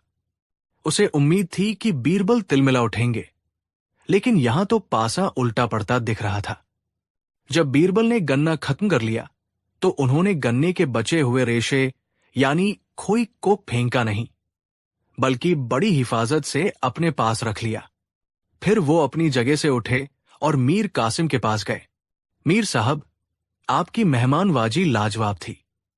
एक मेहमान का फर्ज है कि वो मेजबान के तोहफे का जवाब तोहफे से दे। मेरे पास इस वक्त कोई कीमती चीज तो नहीं है, लेकिन मेरे पास भी आपके लिए एक खास तोहफा है। बीरबल ने अपने एक सेवक को इशारा किया। वो सेवक भी एक खूबसूरत चांदी की तश्तरी लेकर आया, जो मखमल के कपड़े से ढकी थी। बीरबल ने उसे खोला। अंदर सोने या हीरे नहीं, बल्कि मिश्री के कुछ चमचमाते हुए टुकड़े रखे थे। बीरबल ने वो तश्तरी मीर कासिम को पेश करते हुए कहा, मीर साहब, ये है मेरा तोहफा। मीर कासिम और बाकी दरबारी हैरान थे। गन्ना और मिश्री, ये क्या पहेली चल रही थी? तब बीरबल ने अपनी गहरी और शांत आवाज में बोलना शुरू किया, और उनके हर शब्द में एक मीठी छुरी की धार थी। मीर साहब, आपने मुझे एक ऐसी चीज दी जिसकी मिठास पाने के लिए उसे तोड़ना मरोड़ना और चूसना पड़ता है, और अंत में उसके बचे खुचे हिस्से को फेंक दिया जाता है। ये उन लोगों के चरित्र को दर्शाता है जो बाहर से मीठा बोलते हैं, लेकिन अंदर से दूसरों का रस चूसकर उन्हें फेंक देने की फितरत रखते हैं। ये सुनते ही मीर कासिम का चेहरा पीला पड़ गया। बीरबल ने अपनी बात जारी रखी, और मैंने आपको ये मिश्री दी है। इसकी खासियत देखिए, ये बाहर से भी मीठी है और अंदर से भी। इसे पाने के लिए कोई मेहनत नहीं करनी पड़ती। इसकी मिठास स्वाभाविक है, लेकिन इसकी सबसे बड़ी खूबी यह है कि जब आप इसे पानी में डालते हैं तो ये अपनी पहचान, अपना वजूद मिटाकर पूरे पानी को मीठा कर देती है। बीरबल ने अपनी नजरें शहंशाह अकबर की तरफ की और कहा, आलम पनाह, एक सच्चे दरबारी और वफादार सेवक को इस मिश्री की तरह ही होना चाहिए। पारदर्शी, स्वभाव से मीठा, और जिसका एकमात्र लक्ष्य हो सल्तनत की भलाई के लिए खुद को मिटा देना। ठीक वैसे ही जैसे ये मिश्री पानी में घुलकर उसे मीठा कर देती है। उसे गन्ने की तरह नहीं होना चाहिए, जिसकी मिठास मतलब के लिए हो और जो अंत में कचरा बन जाए। ये कहकर बीरबल रुके और फिर मीर कासिम की आंखों में देखते हुए कहा, और रही बात इस खोई की जिसे आपने फेंकने लायक समझा था, तो मीर साहब, आपको शायद पता नहीं कि इसी खोई से गरीबों के घर का चूल्हा जलता है और इसी से कागज भी बनता है जिस पर सल्तनत के फरमान लिखे जाते हैं। यानी जो आपको व्यर्थ लगा वो भी किसी न किसी के काम आता है। एक बुद्धिमान व्यक्ति किसी को भी व्यर्थ नहीं समझता। बीरबल के ये शब्द तीर की तरह मीर कासिम के सीने में जा लगे। जिस महफिल में वो बीरबल को जलील करना चाहता था, उसी महफिल में वो खुद जलील होकर रह गया। उसका सिर शर्म से झुक गया और उसके पास कहने के लिए एक शब्द नहीं था। पूरा हॉल तालियों की गड़गड़ाहट से गूंज उठा। शहंशाह अकबर अपनी जगह से उठे, बीरबल के पास आए और उन्हें गले से लगा लिया। वाह बीरबल, वाह! आज तुमने एक बार फिर साबित कर दिया कि असली ताकत दौलत या ऊंचे खानदान में नहीं, बल्कि ऊंची सोच और पाक दिल में होती है। तुमने अपमान के कड़वे जहर को भी अपनी बुद्धि के अमृत से मीठा कर दिया। तुम्हारा जवाब सिर्फ मीठा नहीं, बल्कि अनमोल था। उस दिन के बाद मीर कासिम ने फिर कभी बीरबल से उलझने की हिम्मत नहीं की। यह कहानी हमें सिखाती है कि जीवन में कई बार लोग हमें शब्दों से या अपने व्यवहार से नीचा दिखाने की कोशिश करेंगे। उस वक्त गुस्सा या नफरत से जवाब देना उनकी जीत होगी। असली जीत तब है जब हम बीरबल की तरह अपने सब्र, अपनी बुद्धि और अपनी सकारात्मकता से उस अपमान को एक ऐसे मीठे जवाब में बदल दें जो सामने वाले को उसकी गलती का एहसास भी करा दे और हमारे चरित्र को और भी ऊंचा उठा दे। याद रखिए, कीचड़ पर पत्थर मारने से छींटे अपने ऊपर ही आते हैं। बेहतर है कि उस कीचड़ में कमल का फूल बनकर अपनी अलग पहचान बनाई जाए। कहानी 5। मुगल सल्तनत का सुनहरा दौर था। शहंशाह अकबर कला और साहित्य के बड़े पारखी थे। उनके दरबार में दूर दूर से कलाकार, कवि और संगीतकार अपनी कला का प्रदर्शन करने आते थे और मुहमांगा इनाम पाते थे। एक दिन दरबार की कार्यवाही चल रही थी। तभी दो लोग एक बड़ी सी चीज को मखमल के कपड़े से ढककर दरबार में लाए। उनके पीछे पीछे 2 और आदमी चल रहे थे जिनके चेहरों पर एक अजीब सा तनाव था। आलम पनाह की जय हो। उनमें से एक ने आगे बढ़कर कहा, हम आपकी खिदमत में एक ऐसी नायाब चीज पेश करने आए हैं जिसे देखकर आपकी आंखें भी हैरान रह जाएंगी। अकबर की इजाजत से उस तस्वीर पर से कपड़ा हटाया गया और जैसे ही कपड़ा हटा, पूरे दरबार की आंखें खुली की खुली रह गई। एक खामोशी छा गई, जैसे किसी ने सब पर जादू कर दिया हो। वो एक तस्वीर थी, लेकिन ऐसी तस्वीर किसी ने आज तक नहीं देखी थी। उसमें एक गांव का दृश्य था। डूबते हुए सूरज की सुनहरी किरणें एक बूढ़ी औरत के झुर्रियों भरे चेहरे पर पड़ रही थी, जो अपनी झोपड़ी के बाहर बैठी एक छोटे बच्चे को कहानी सुना रही थी। उस औरत की आंखों में जिंदगी भर का तजुर्बा और बच्चे के लिए ममता का सागर तैर रहा था। बच्चे के चेहरे पर मासूमियत और कहानी सुनने की उत्सुकता साफ झलक रही थी। पीछे बहती हुई एक छोटी सी नदी, आसमान में उड़ते पंछी और झोपड़ी से उठता हुआ धुआं, हर चीज इतनी सजीव थी मानो तस्वीर नहीं बल्कि एक जीती जागती खिड़की हो जिससे पूरा दरबार उस गांव में झांक रहा हो। शहंशाह अकबर अपनी जगह से उठकर तस्वीर के पास आ गए। उन्होंने उस पर हाथ फेरा। सुभान अल्लाह, क्या कारीगरी है! ऐसा लगता है मानो ये बूढ़ी औरत अभी हमसे बात करने लगेगी। इस कलाकार के हाथों में तो जादू है। उन्होंने मुड़कर उन 2 आदमियों की तरफ देखा। कौन है वो महान कलाकार जिसने इस शाहकार को बनाया है? हम उसे इनाम से मालामाल कर देना चाहते हैं। जैसे ही अकबर ने यह सवाल पूछा, एक अजीब सी स्थिति पैदा हो गई। दोनों आदमी एक साथ आगे बढ़े और एक ही आवाज में बोले, जहांपनाह, ये तस्वीर मैंने बनाई है। पूरा दरबार सन्न रह गया। एक तस्वीर और उसे बनाने का दावा करने वाले 2 लोग। पहला आदमी, जिसका नाम आरिफ था, आगरा का एक जाना माना और अमीर चित्रकार था। उसके काम की चर्चा दूर दूर तक थी और शाही खानदान के कई लोगों की तस्वीरें वो बना चुका था। वो बड़े आत्मविश्वास से खड़ा था।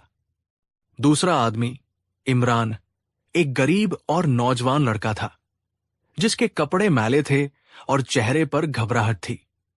उसे देखकर कोई नहीं कह सकता था कि वो इतना बड़ा कलाकार हो सकता है। अकबर अपने सिंहासन पर वापस बैठ गए। मामला गंभीर था। ये क्या मजाक है? सच सच बताओ, इसका असली मालिक कौन है? आरिफ ने बड़ी विनम्रता का नाटक करते हुए कहा, आलम पनाह, ये इमरान मेरा शागिर्द हुआ करता था। इसने मुझसे ही चित्रकारी सीखी है। ये एक अच्छी नकल कर लेता है, लेकिन इसमें इतनी काबिलियत कहा कि ये ऐसा शाहकार बना सके। ये तस्वीर मेरी सालों की मेहनत का नतीजा है। ये गरीब है, शायद इनाम के लालच में ये झूठ बोल रहा है। तभी इमरान चीख पड़ा, नहीं जहांपनाह, ये झूठ है, ये सरासर झूठ है। मैं इनका शागिर्द नहीं हूं। ये तस्वीर मेरी है।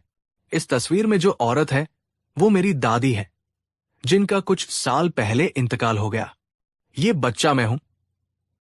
ये हमारी झोपड़ी है। मैंने अपनी यादों को, अपने बचपन को इस कैनवास पर उतारा है। ये मेरे लिए सिर्फ एक तस्वीर नहीं, मेरी जिंदगी है। इमरान की आंखों से आंसू बहने लगे। उसकी बातों में इतनी सच्चाई और दर्द था कि कुछ दरबारियों का दिल पसीज गया। लेकिन आरिफ ने तुरंत बात काटी, देखिए जहांपनाह, ये कितनी अच्छी कहानियां गढ़ रहा है। अगर ये इतना ही बड़ा कलाकार है तो इसने आज से पहले कोई और तस्वीर क्यों नहीं बनाई? इसके पास तो अपनी कूची और रंग खरीदने के भी पैसे नहीं हैं। मैंने ही रहम खाकर इसे कुछ सामान दिया था। इसने मेरी ही तस्वीर चुराकर उसे अपना बताने की जुर्रत की है। दरबार दो हिस्सों में बंट गया। कुछ लोग आरिफ की बातों पर यकीन कर रहे थे क्योंकि वो एक स्थापित कलाकार था। कुछ लोगों को इमरान की आंखों में सच्चाई नजर आ रही थी। शहंशाह अकबर भी एक गहरी दुविधा में पड़ गए। कोई गवाह नहीं था, कोई सबूत नहीं था। दोनों अपनी अपनी बात पर अड़े थे। न्याय कैसे हो? अगर गलत फैसला हो गया तो एक असली कलाकार के साथ अन्याय होगा और सल्तनत की न्याय व्यवस्था पर एक बदनुमा दाग लग जाएगा। थक हार कर अकबर ने अपनी सबसे भरोसेमंद आंखें उस शख्स की ओर घुमाई जो अब तक खामोशी से सब कुछ देख और सुन रहा था, बीरबल। बीरबल, शहंशाह ने कहा, यह गुत्थी अब तुम ही सुलझा सकते हो। हमें सच जानना है। असली कलाकार कौन है? तुम्हारे पास कल सुबह तक का वक्त है। कल इसी दरबार में दूध का दूध और पानी का पानी हो जाना चाहिए। बीरबल ने अदब से सिर झुकाया। जो हुक्म, जहांपनाह। सबकी निगाहें अब बीरबल पर थी। बीरबल इस अंधी गुफा से रोशनी का रास्ता कैसे खोजेंगे? उस शाम बीरबल ने उन दोनों, आरिफ और इमरान को अपने कक्ष में अलग अलग समय पर बुलाया। वो जानते थे कि सच किसी सबूत में नहीं, बल्कि इन दोनों के व्यवहार और उनकी आत्मा में छिपा है। पहले आरिफ आया। वो अब भी पूरे आत्मविश्वास से भरा था। आरिफ साहब, बीरबल ने शांति से पूछा, आपकी ये तस्वीर वाकई लाजवाब है। क्या आप बता सकते हैं कि इसे बनाने में आपने कौन कौन से रंगों का इस्तेमाल किया है? ये जो सुनहरा रंग है, ये कहां से मंगवाया था? आरिफ ने फौरन जवाब दिया, बीरबल जी, ये फारस से लाया गया खास केसरिया रंग है, जिसे मैंने सोने के वर्क के साथ मिलाकर तैयार किया है। और ये जो नीला रंग है, ये अफगानिस्तान के लाजवर्द पत्थर को पीसकर बनाया गया है। मैंने इस पर तुर्की से मंगवाए गए खास सैबल हेयर ब्रश का इस्तेमाल किया है। आरिफ ने चित्रकारी की तकनीक, रंगों के मिश्रण और कैनवास की बनावट के बारे में इतनी बारीकी से बताया कि एक पल के लिए बीरबल भी सोचने पर मजबूर हो गए। वो जो भी कह रहा था, तकनीकी रूप से बिल्कुल सही था। बीरबल ने अगला सवाल पूछा, इस तस्वीर में जो बूढ़ी औरत है, उसकी आंखों में एक अजीब सी गहराई है। उसे बनाते वक्त आपके मन में क्या चल रहा था? आरिफ थोड़ा झिझका, फिर बोला, जी, वो तो बस एक कलाकार की कल्पना है। मैंने कई बूढ़ी औरतों को देखा है, उन्हीं में से किसी एक की छवि मेरे मन में रह गई होगी। अच्छा, बीरबल ने कहा और आरिफ को जाने की इजाजत दे दी। थोड़ी देर बाद इमरान को बुलाया गया। वो डरा समासा अंदर आया। उसकी आंखें रो रो कर सूज गई थी। बीरबल ने उससे भी वही सवाल किया, इमरान, तुम कहते हो ये तस्वीर तुम्हारी है, तो बताओ, इस बूढ़ी औरत की आंखों में इतनी उदासी और इतनी ममता एक साथ कैसे है? ये सुनते ही इमरान की आंखों से फिर आंसू बहने लगे। बीरबल जी, ये मेरी दादी है। जब मैं छोटा था, मेरे माँ बाप एक बीमारी में चल बसे। मेरी दादी ने ही मुझे पाला था। वो दिन भर मेहनत करती थी और रात को मुझे कहानियां सुनाती थी। उनकी एक आंख की रोशनी थोड़ी कम थी, इसलिए वो हमेशा अपना सिर थोड़ा तिरछा करके मुझे देखती थी।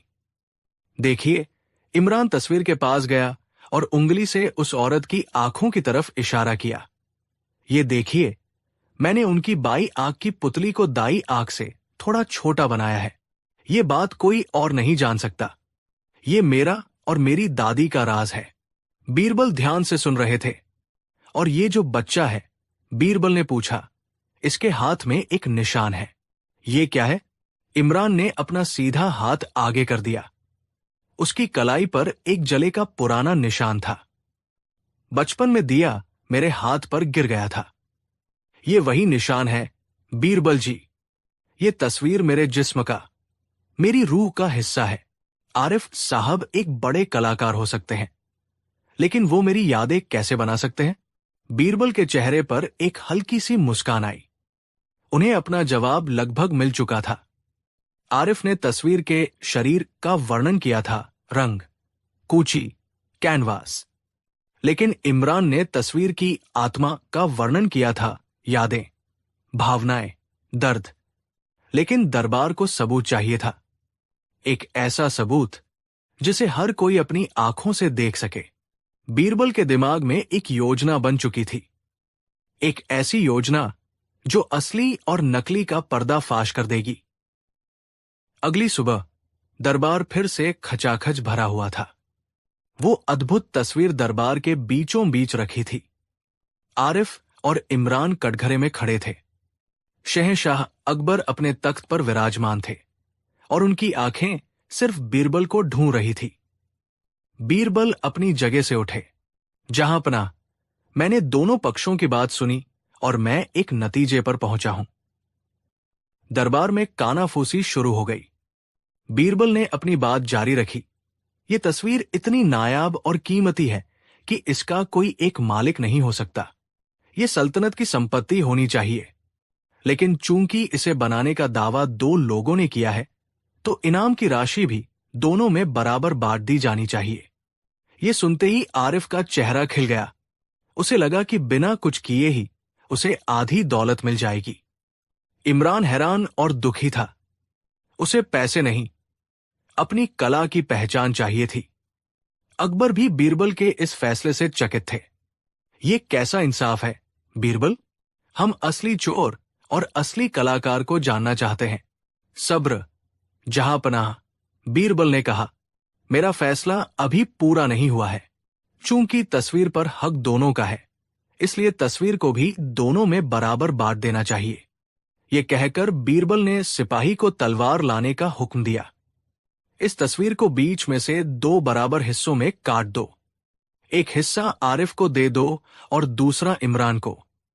ये हुक्म सुनते ही पूरे दरबार में हाहाकार मच गया। ये आप क्या कह रहे हैं, बीरबल जी? एक मंत्री ने कहा, इतने बड़े शाहकार को आप काटने की बात कर रहे हैं। ये तो कला का अपमान होगा।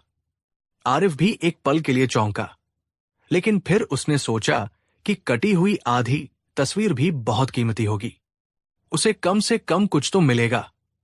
वो लालच में चुप रहा और उसने इस फैसले पर कोई आपत्ति नहीं जताई। लेकिन इमरान के लिए यह हुक्म किसी बिजली के झटके जैसा था। जैसे ही सिपाही तलवार लेकर तस्वीर की ओर बढ़ा, इमरान दौड़कर उसके पैरों में गिर पड़ा। वो रोते हुए चीखने लगा, नहीं, खुदा के लिए ऐसा जुल्म मत करो। काट दो, मेरा गला काट दो, लेकिन मेरी इस तस्वीर को मत काटो। ये मेरी दादी है, ये मेरा बचपन है। मैं इसे कटते हुए नहीं देख सकता। वो बीरबल की तरफ मुड़ा और हाथ जोड़कर बोला, बीरबल जी, मुझे कोई इनाम नहीं चाहिए, मुझे कोई दौलत नहीं चाहिए। ये पूरी तस्वीर आप आरिफ साहब को दे दीजिए। बस बस इस पर रहम कीजिए, इसे कटने मत दीजिए। मैं दूर से ही इसे देखकर जी लूंगा कि ये सलामत तो है। इमरान की ये हालत देखकर पत्थर दिल भी पिघल जाए। तभी बीरबल ने सिपाही को रुकने का इशारा किया। उनके चेहरे पर एक विजयी मुस्कान थी। वो शहंशाह अकबर की ओर मुड़े और कहा, इंसाफ हो गया जहां पनाह, असली कलाकार हमारे सामने है इमरान। बीरबल ने समझाया, आलम पनाह, एक कलाकार का अपनी कला से वही रिश्ता होता है जो एक मां का अपने बच्चे से होता है। एक मां कभी अपने बच्चे को कटते हुए नहीं देख सकती, चाहे उसकी जान ही क्यों न चली जाए। आरिफ, जो सिर्फ दौलत का लालची था, उसे तस्वीर के कटने से कोई फर्क नहीं पड़ा। लेकिन इमरान, जिसके लिए यह तस्वीर उसकी आत्मा का टुकड़ा है, वो इसे काटने का ख्याल भी बर्दाश्त नहीं कर सका। यह साबित हो गया, बीरबल ने अपनी आवाज बुलंद करते हुए कहा, कि इस तस्वीर का असली मालिक और सच्चा कलाकार इमरान ही है। सच्चाई सूरज की तरह साफ हो चुकी थी। आरिफ का चेहरा शर्म और डर से सफेद पड़ गया। उसने फौरन अपना गुनाह कबूल कर लिया। उसने बताया कि उसने इमरान को अपनी झोपड़ी में ये तस्वीर बनाते हुए देखा था और उसकी कला से जलकर उसे इनाम का लालच देकर तस्वीर हथिया ली थी। शहंशाह अकबर का चेहरा गर्व से चमक उठा। उन्होंने बीरबल की बुद्धिमानी को सलाम किया। उन्होंने हुक्म दिया कि आरिफ को धोखेबाजी के जुर्म में कैद कर लिया जाए और उसकी सारी संपत्ति जब्त कर ली जाए और इमरान को उस तस्वीर का मुहमांगा इनाम, एक शाही चित्रशाला और शाही चित्रकार की उपाधि दी जाए। उस दिन न्याय की जीत हुई। एक गरीब कलाकार को उसकी पहचान मिली और दुनिया ने सीखा कि सच्ची कला धन दौलत या शोहरत की मोहताज नहीं होती। वो तो बस कलाकार के दिल से निकलती है और जो चीज दिल से बनती है उसे कोई छीन या काट नहीं सकता। कहानी 6। आगरा के शाही किले में उस दिन एक गंभीर बैठक चल रही थी। शहंशाह अकबर अपनी सल्तनत में पानी की कमी को दूर करने के लिए एक नई नहर खुदवाने और कुओं की मरम्मत की योजना पर चर्चा कर रहे थे। इस बड़े काम के लिए खजाने पर बोझ पड़ना तय था। इसलिए वित्त मंत्री ने एक नया जल कर लगाने का प्रस्ताव रखा। प्रस्ताव सुनते ही दरबार 2 गुटों में बंट गया। एक गुट का मानना था कि प्रजा इस कर को खुशी खुशी स्वीकार कर लेगी, क्योंकि ये उन्हीं की भलाई के लिए है। वहीं दूसरे गुट ने चेतावनी दी कि एक नया कर लगाने से प्रजा में विद्रोह की आग भड़क सकती है, चाहे इरादा कितना भी नेक क्यों न हो। एक मंत्री ने कहा, आलम पनाह, हमारी प्रजा समझदार है। जब वे देखेंगे कि उनके ही पैसों से उनके खेतों तक पानी पहुंच रहा है, तो वे आपकी जय जयकार करेंगे।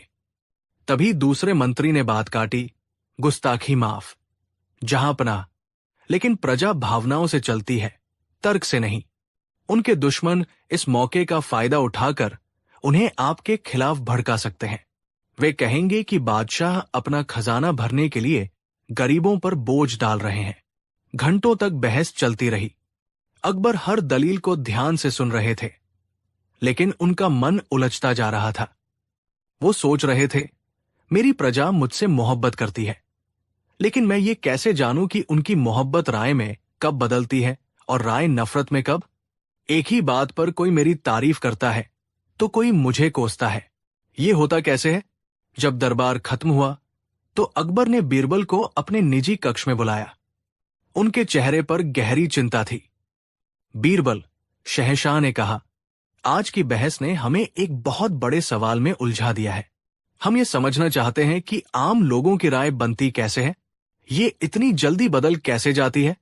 कभी वे एक मामूली पत्थर को पूजने लगते हैं, तो कभी एक नेक इंसान को सूली पर चढ़ाने की मांग करने लगते हैं। इसके पीछे का राज क्या है? बीरबल ने शहंशाह की चिंता को समझा। वो जानते थे कि ये सवाल सिर्फ एक कर का नहीं, बल्कि शासन करने की कला का सबसे महत्वपूर्ण पहलू है। बीरबल ने मुस्कुराते हुए कहा, आलम पनाह, आपका सवाल बहुत गहरा है। इसका जवाब मैं आपको लफ्जों में दूंगा तो शायद आप यकीन न करें। इस रहस्य को समझने के लिए हमें इसे अपनी आंखों से देखना होगा। अगर आप इजाजत दें तो मैं आपको 7 दिनों के अंदर इसका जीता जागता सबूत दिखा सकता हूं। अकबर की आंखों में उत्सुकता चमक उठी। कैसा सबूत बीरबल? एक सामाजिक प्रयोग, बीरबल ने कहा। हमें बस आगरा के मुख्य चौराहे पर एक छोटा सा मंच चाहिए, 2 शाही पहरेदार और आपकी खामोश इजाजत कि 7 दिनों तक जो कुछ भी हो आप उसमें दखल नहीं देंगे। अकबर बीरबल की योजनाओं के आदी थे। वो समझ गए कि कुछ बहुत ही दिलचस्प होने वाला है। उन्होंने बीरबल को पूरी छूट दे दी। अगली सुबह आगरा के लोग जब अपने कामों के लिए निकले तो उन्होंने मुख्य चौराहे पर एक अजीब नजारा देखा।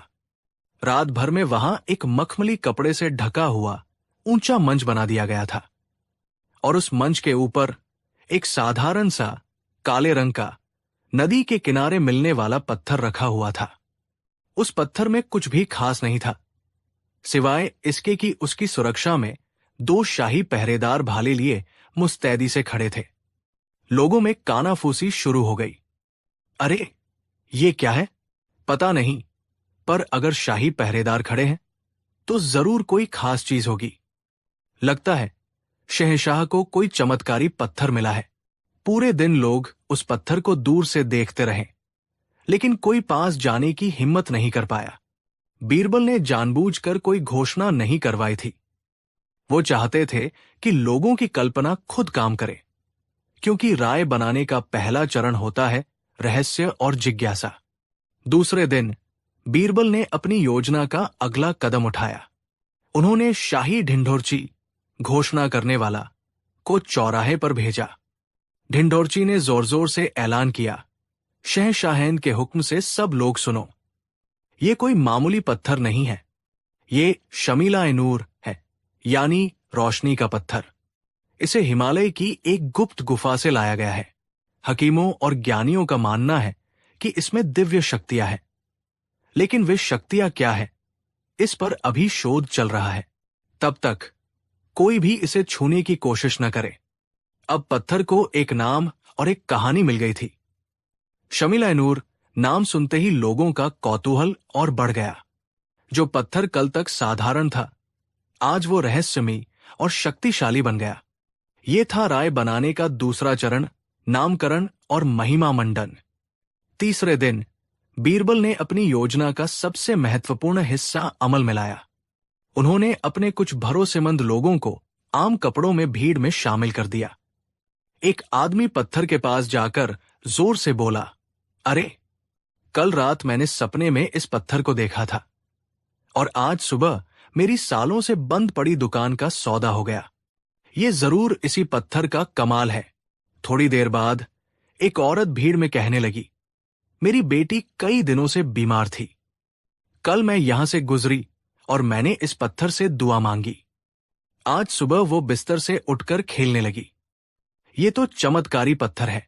ये था राय बनाने का तीसरा और सबसे शक्तिशाली चरण, सामाजिक प्रमाण, सोशल प्रूफ। जब लोग दूसरों को किसी चीज पर यकीन करते देखते हैं तो वे खुद भी उस पर यकीन करने लगते हैं। अब तो जैसे चमत्कार हो गया। खबर पूरे शहर में आग की तरह फैल गई। लोग दूर दूर से शमीला-ए-नूर के दर्शन करने आने लगे।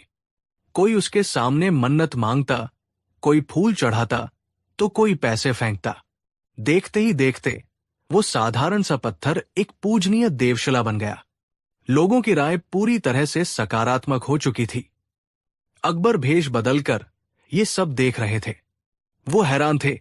बीरबल, ये तो अविश्वसनीय है। एक मामूली पत्थर के लिए लोग दीवाने हो गए हैं। बीरबल मुस्कुराए, अभी तो खेल शुरू हुआ है जहांपना। अब देखिए यही राय बदलती कैसे है।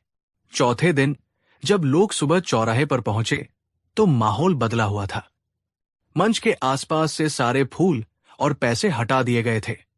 पहले वाले मुस्कुराते हुए पहरेदारों की जगह 2 खूंखार और गुस्सैल दिखने वाले पहरेदार तैनात थे, जो किसी को भी पास नहीं आने दे रहे थे।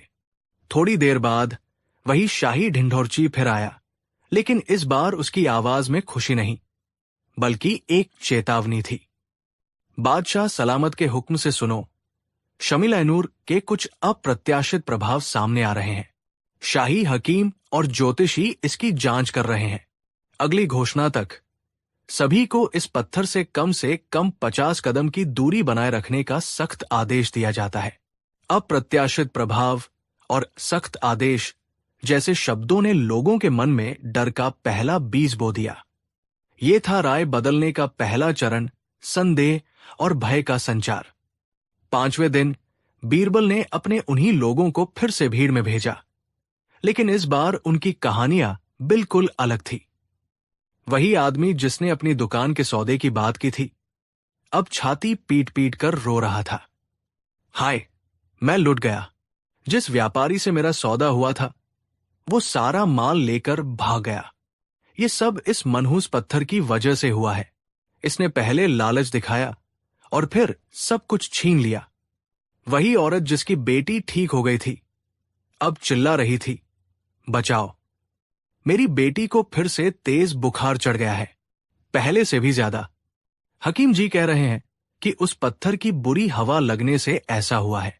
ये कोई शमील-ए-नूर नहीं, शमीला एक हैर है, यानी प्रकोप का पत्थर। ये था राय बदलने का दूसरा चरण, नकारात्मक सामाजिक प्रमाण।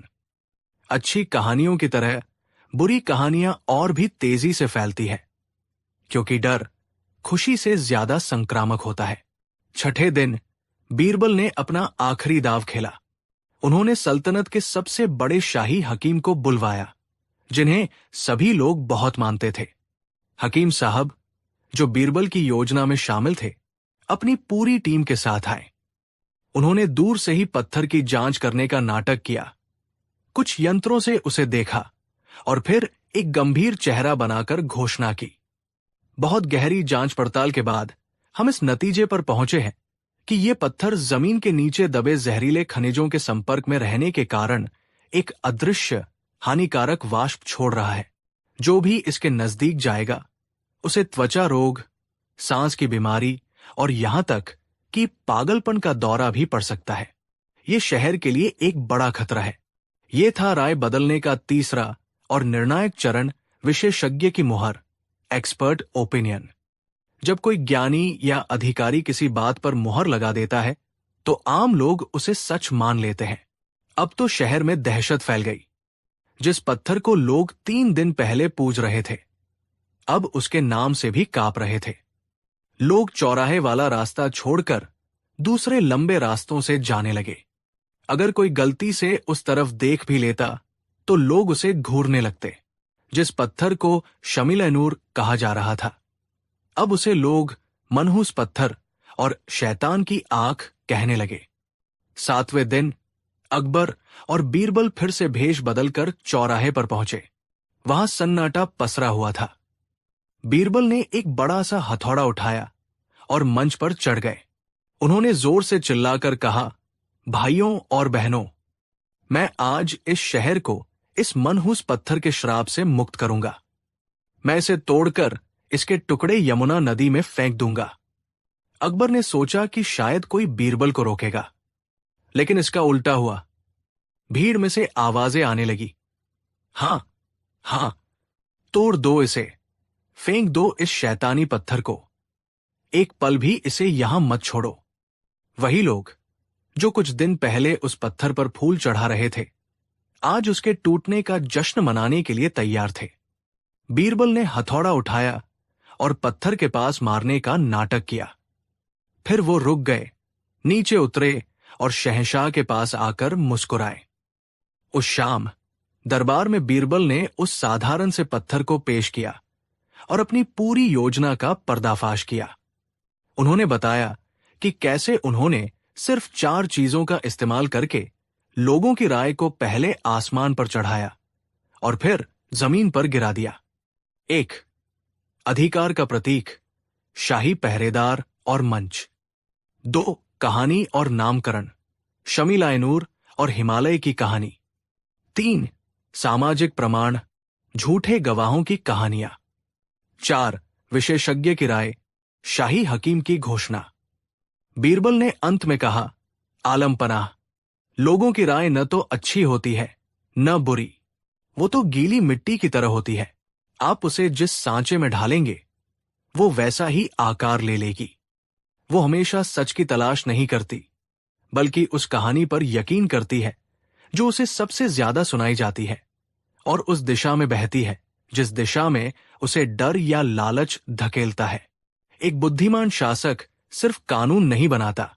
बीरबल ने अपनी बात पूरी की। वो अपनी प्रजा को एक सच्ची और भलाई की कहानी भी देता है। अगर हम जलकर को एक बोझ की तरह पेश करेंगे तो लोग विद्रोह करेंगे, लेकिन अगर हम उन्हें नहरों और कुओं के सपने दिखाएंगे और ये बताएंगे कि ये कर उनकी अपनी भलाई के लिए एक छोटा सा योगदान है, तो वही लोग इस योजना में आपका साथ देंगे। शहंशाह अकबर उस दिन चुपचाप बीरबल की बातें सुनते रहे। उनकी आंखें खुल चुकी थी। उन्हें शासन करने का वो सबसे बड़ा रहस्य समझ आ गया था, जो तलवारों से नहीं बल्कि दिलों और दिमागों को जीतने से जुड़ा था।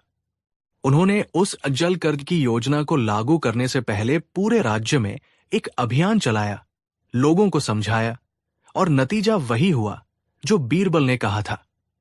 प्रजा ने खुशी खुशी उस पहल का समर्थन किया। ये कहानी हमें सिखाती है कि हमारी राय अक्सर हमारी अपनी नहीं होती। वो हमें सुनाए गए किस्सों, दिखाए गए डरों और हमारे आसपास के लोगों के विश्वासों का एक प्रतिबिंब होती है। इसलिए किसी भी नतीजे पर पहुंचने से पहले हमेशा सिक्के के दोनों पहलुओं को देखना जरूरी है। कहानी 7। बीरबल की बढ़ती शोहरत और शहंशाह अकबर का उन पर अटूट विश्वास दरबार के कई अमीरों और सलाहकारों के लिए एक नासुर बन चुका था। इनमें सबसे आगे था शहंशाह का साला शाहबाज खान। शाहबाज खान खुद को बीरबल से ज्यादा काबिल समझता था और उसे लगता था कि शहंशाह के सबसे करीबी सलाहकार का पद उसका हक है। उसके साथ मिल गए थे कुछ और दरबारी जो बीरबल की कामयाबी से जलते थे, जैसे मीर कासिम और हकीम जमाल। इन सब ने मिलकर कई बार बीरबल को नीचा दिखाने की कोशिश की, लेकिन हर बार बीरबल अपनी हाजिर जवाबी से उन्हें मात दे देते थे। हर हार के साथ उनकी नफरत और गहरी होती जा रही थी। अंत में उन्होंने एक ऐसी खौफनाक योजना बनाई जो बीरबल की बुद्धि को नहीं बल्कि उनके चरित्र को ही खत्म कर दे। उनकी योजना का केंद्र थी शहंशाह अकबर की एक खास अंगूठी। ये कोई मामूली अंगूठी नहीं थी। ये मुगलिया खानदान की पुश्तैनी निशानी थी, जिसमें दुनिया का एक नायाब हीरा जड़ा था। कहा जाता था कि जब तक ये अंगूठी शहंशाह के हाथ में है, मुगल सल्तनत पर कोई आंच नहीं आ सकती। अकबर उसे एक पल के लिए भी खुद से अलग नहीं करते थे। एक शाम शहंशाह अकबर अपने निजी कक्ष में कुछ खास सलाहकारों के साथ बैठे थे, जिनमें बीरबल और शाहबाज खान दोनों मौजूद थे। चर्चा के दौरान अकबर ने किसी दस्तावेज पर मुहर लगाने के लिए अपनी अंगूठी उतारी और पास रखी छोटी मेज पर रख दी। ये वही मौका था जिसका शाहबाज खान को इंतजार था। जब चर्चा खत्म हुई और सब जाने लगे, तो शाहबाज खान ने बड़ी चालाकी से, जब किसी का ध्यान नहीं था, वो अंगूठी उठा ली और अपनी जेब में रख ली। बीरबल उस वक्त शहंशाह से किसी गंभीर विषय पर बात कर रहे थे, इसलिए उनका ध्यान उस ओर नहीं गया। अगली सुबह पूरे महल में हड़कंप मच गया। शहंशाह अकबर की शाही अंगूठी गायब थी। ये खबर आग की तरह फैली। अकबर आगबुला हो गए। वो अंगूठी उनके लिए सिर्फ एक जेवर नहीं, बल्कि उनकी सल्तनत की इज्जत थी। उन्होंने तुरंत एक आपातकालीन दरबार बुलाया और घोषणा की कि जिसने भी अंगूठी चुराई है उसे सजाए मौत दी जाएगी। दरबार खचाखच भरा हुआ था। हर किसी के चेहरे पर डर और तनाव था। शहंशाह ने दरबारियों से पूछा कि कल शाम उनके कक्ष में कौन कौन मौजूद था। सूची में बीरबल और शाहबाज खान समेत 5 लोगों के नाम थे।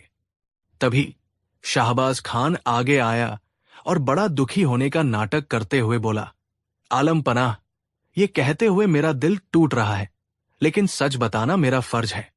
कल जब हम सब आपके कक्ष से निकल रहे थे, तो मैंने अपनी आंखों से देखा था कि बीरबल ने मेज से कुछ उठाया था। उस वक्त मैंने ध्यान नहीं दिया, लेकिन अब मुझे यकीन है कि वो आपकी अंगूठी ही थी। ये सुनते ही दरबार में सन्नाटा छा गया। बीरबल पर चोरी का इल्जाम, ये कोई सोच भी नहीं सकता था। बीरबल हैरान रह गए। ये झूठ है जहांपनाह, मैं आपकी वफादारी की कसम खाता हूं, मैंने कोई अंगूठी नहीं देखी। लेकिन शाहबाज खान यही नहीं रुका। उसका साथी मीर कासिम आगे आया और बोला, जहांपनाह, शाहबाज खान सच कह रहे हैं। मुझे भी बीरबल की हरकतें कुछ अजीब लगी थी। वो बार बार उस मेज की तरफ देख रहे थे। एक एक करके उस शाम वहां मौजूद सभी सलाहकार जो शाहबाज खान के षड्यंत्र में शामिल थे, बीरबल के खिलाफ गवाही देने लगे। सबने एक ही कहानी सुनाई। ये एक ऐसा चक्रव्यूह था जिसे बहुत ही सावधानी से रचा गया था। शहंशाह अकबर एक गहरी दुविधा में पड़ गए। एक तरफ बीरबल थे जिन पर वो खुद से ज्यादा भरोसा करते थे, दूसरी तरफ उनका अपना साला और बाकी सभी सलाहकार थे। 5 लोग एक साथ झूठ कैसे बोल सकते हैं? अकबर ने भारी मन से कहा, बीरबल, हम जानते हैं कि तुम ऐसा नहीं कर सकते, लेकिन इतने सारे लोग तुम्हारे खिलाफ गवाही दे रहे हैं। न्याय का तकाजा है कि हम सबूतों पर यकीन करें। क्या तुम अपनी बेगुनाही का कोई सबूत दे सकते हो? बीरबल के पास कोई सबूत नहीं था। वो उस वक्त अकेले थे और उनके खिलाफ पूरी दुनिया खड़ी थी। उनकी आंखों में पहली बार एक गहरी निराशा और अकेलापन दिखाई दिया। मेरे पास मेरी ईमानदारी के सिवा कोई सबूत नहीं है, जहांपनाह, उन्होंने धीमी आवाज में कहा। शाहबाज खान को लगा कि उसकी जीत हो गई है। उसने जोर से कहा, सबूत है जहांपनाह, अगर हुक्म हो तो बीरबल के घर की तलाशी ली जाए। मुझे यकीन है अंगूठी वहीं से मिलेगी। ये एक बहुत बड़ा अपमान था, बीरबल के घर की तलाशी। लेकिन अकबर कानून से बंधे थे। उन्होंने भारी मन से इजाजत दे दी। शाही पहरेदार बीरबल के घर पहुंचे। उनके पीछे पीछे शाहबाज खान और उसके साथी भी थे, ये देखने के लिए कि बीरबल का अपमान कैसे होता है।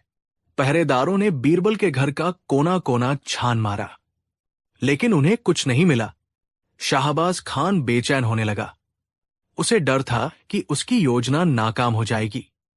तभी एक पहरेदार, जिसे शाहबाज खान ने पहले ही खरीद लिया था, चिल्लाया, मिल गई जहांपनाह, अंगूठी मिल गई। उसने बीरबल के बिस्तर के नीचे से गद्दे में छिपाकर रखी हुई शाही अंगूठी बाहर निकाली। ये देखते ही शाहबाज खान की आंखों में शैतानी चमक आ गई। देखा, मैंने कहा था ना, ये बीरबल ही चोर है। इसने हम सबकी आंखों में धूल झोंकी है। सबूत सामने था। बीरबल के अपने घर से, उनके बिस्तर के नीचे से अंगूठी बरामद हुई थी। अब उनकी बेगुनाही का कोई रास्ता नहीं बचा था। जब ये खबर दरबार में पहुंची तो अकबर टूट गए। उन्हें अपनी आंखों और कानों पर विश्वास नहीं हो रहा था। क्या उनका सबसे करीबी दोस्त, उनका बीरबल, एक चोर निकला? कानून के मुताबिक बीरबल को सजाए मौत मिलनी तय थी। दरबार में मातम का माहौल छा गया। बीरबल को काल कोठरी में डाल दिया गया। काल कोठरी के अंधेरे में बीरबल टूटे नहीं। वो जानते थे कि ये एक गहरा षड्यंत्र है। वो ये भी जानते थे कि अब उन्हें कोई नहीं बचा सकता, सिवाय उनकी अपनी बुद्धि के। उन्हें पता था कि उनके दुश्मन सिर्फ उन्हें मारना नहीं चाहते, बल्कि उन्हें इतिहास में एक चोर के रूप में दर्ज करवाना चाहते हैं। उन्होंने पहरेदार को बुलाया और कहा, जाओ, शहंशाह से कहो कि बीरबल अपनी मौत से पहले अपनी आखिरी इच्छा पूरी करना चाहता है। वो अपनी वसीयत लिखना चाहता है। अकबर ने टूटे मन से इजाजत दे दी। बीरबल को कागज और कलम दिए गए। बीरबल ने अपनी वसीयत में लिखा, मैं बीरबल अपनी पूरी होशोवास में ये वसीयत लिख रहा हूं। चूंकि मेरे कोई संतान नहीं है, मैं अपनी सारी संपत्ति, जो भी थोड़ी बहुत है, मुगल सल्तनत के खजाने में दान करता हूं। लेकिन मेरी एक आखिरी और सबसे बड़ी ख्वाहिश है। मैं चाहता हूं कि मेरी मौत के बाद मेरे जनाजे को आगरा के उन 5 सबसे बड़े चोरों के हाथों से कंधा दिलवाया जाए, जिन्हें शहंशाह खुद चुने। मेरी ये ख्वाहिश इसलिए है, उन्होंने आगे लिखा, ताकि मेरी जैसी गलती कोई और न करे। मैं चाहता हूं कि मेरी अंतिम यात्रा दुनिया को ये सबक दे कि चोरी का अंजाम कितना बुरा होता है, और उन चोरों को भी शायद कुछ पश्चाताप करने का मौका मिल जाए। वसीयत के अंत में उन्होंने उन 5 दरबारियों के नाम लिखे जिन्होंने उनके खिलाफ गवाही दी थी, शाहबाज खान, मीर कासिम, हकीम जमाल और 2 अन्य। और उन्होंने लिखा, शहंशाह से मेरी गुजारिश है कि ये 5 दरबारी मेरे जनाजे में सबसे आगे चलें, ताकि दुनिया देख सके कि बीरबल जैसे चोर की सोहबत का क्या नतीजा होता है। जब ये वसीयत अकबर के पास पहुंची तो वो इसे पढ़कर हैरान रह गए। ये कैसी अजीब ख्वाहिश है, बीरबल मरने के बाद भी पहेलियां बुझा रहा है। लेकिन ये बीरबल की आखिरी इच्छा थी और अकबर उसे पूरा करने के लिए मजबूर थे। उन्होंने उन 5 दरबारियों को बुलाया और उन्हें बीरबल की वसीयत के बारे में बताया।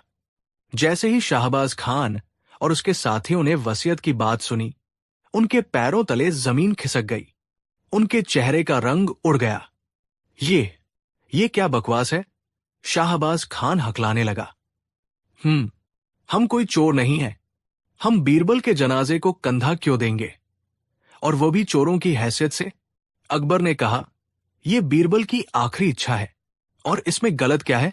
वो खुद को चोर मान रहा है और चाहता है कि उसकी अंतिम यात्रा दूसरे चोरों के साथ हो, ताकि समाज को एक सबक मिले। अब शाहबाज खान और उसके साथी एक ऐसे जाल में फंस गए थे जिसे खुद बीरबल ने बुना था। अगर वे बीरबल के जनाजे को कंधा देने से मना करते तो इसका मतलब होता कि वे शहंशाह के हुक्म को टाल रहे हैं, जो एक बहुत बड़ा जुर्म था। और अगर वे कंधा देने के लिए राजी हो जाते तो वे पूरी दुनिया के सामने खुद को चोर मान लेते। बीरबल का जनाजा चोरों के कंधे पर, यह खबर तो इतिहास में दर्ज हो जाती। लोग कहते, देखो बीरबल तो चोर था ही, लेकिन उसके साथ वाले ये 5 भी चोर थे। तभी तो शहंशाह ने उन्हें चुना। उनकी सालों की इज्जत, उनका मान सम्मान, सब कुछ एक पल में मिट्टी में मिल जाता। बीरबल ने मौत के मुंह में खड़े होकर भी उन्हें ऐसी मात दी थी जिसकी उन्होंने कल्पना भी नहीं की थी। घबराहट में शाहबाज खान और उसके साथियों के पास कोई और रास्ता नहीं बचा। उन्होंने फौरन शहंशाह के पैरों में गिरकर अपना सारा गुनाह कबूल कर लिया। उन्होंने बताया कि कैसे उन्होंने अंगूठी चुराई, कैसे झूठी गवाही दी और कैसे अपने ही एक आदमी से अंगूठी बीरबल के घर में रखवाई। सच सूरज की तरह साफ हो चुका था। शहंशाह अकबर अपनी गद्दी से उठे। उनकी आंखों में आंसू थे, लेकिन इस बार ये दुख के नहीं बल्कि खुशी और गर्व के थे। वो दौड़कर कालकोठरी की ओर भागे। उन्होंने खुद अपने हाथों से बीरबल की बेड़ियां खोली और उन्हें गले से लगा लिया।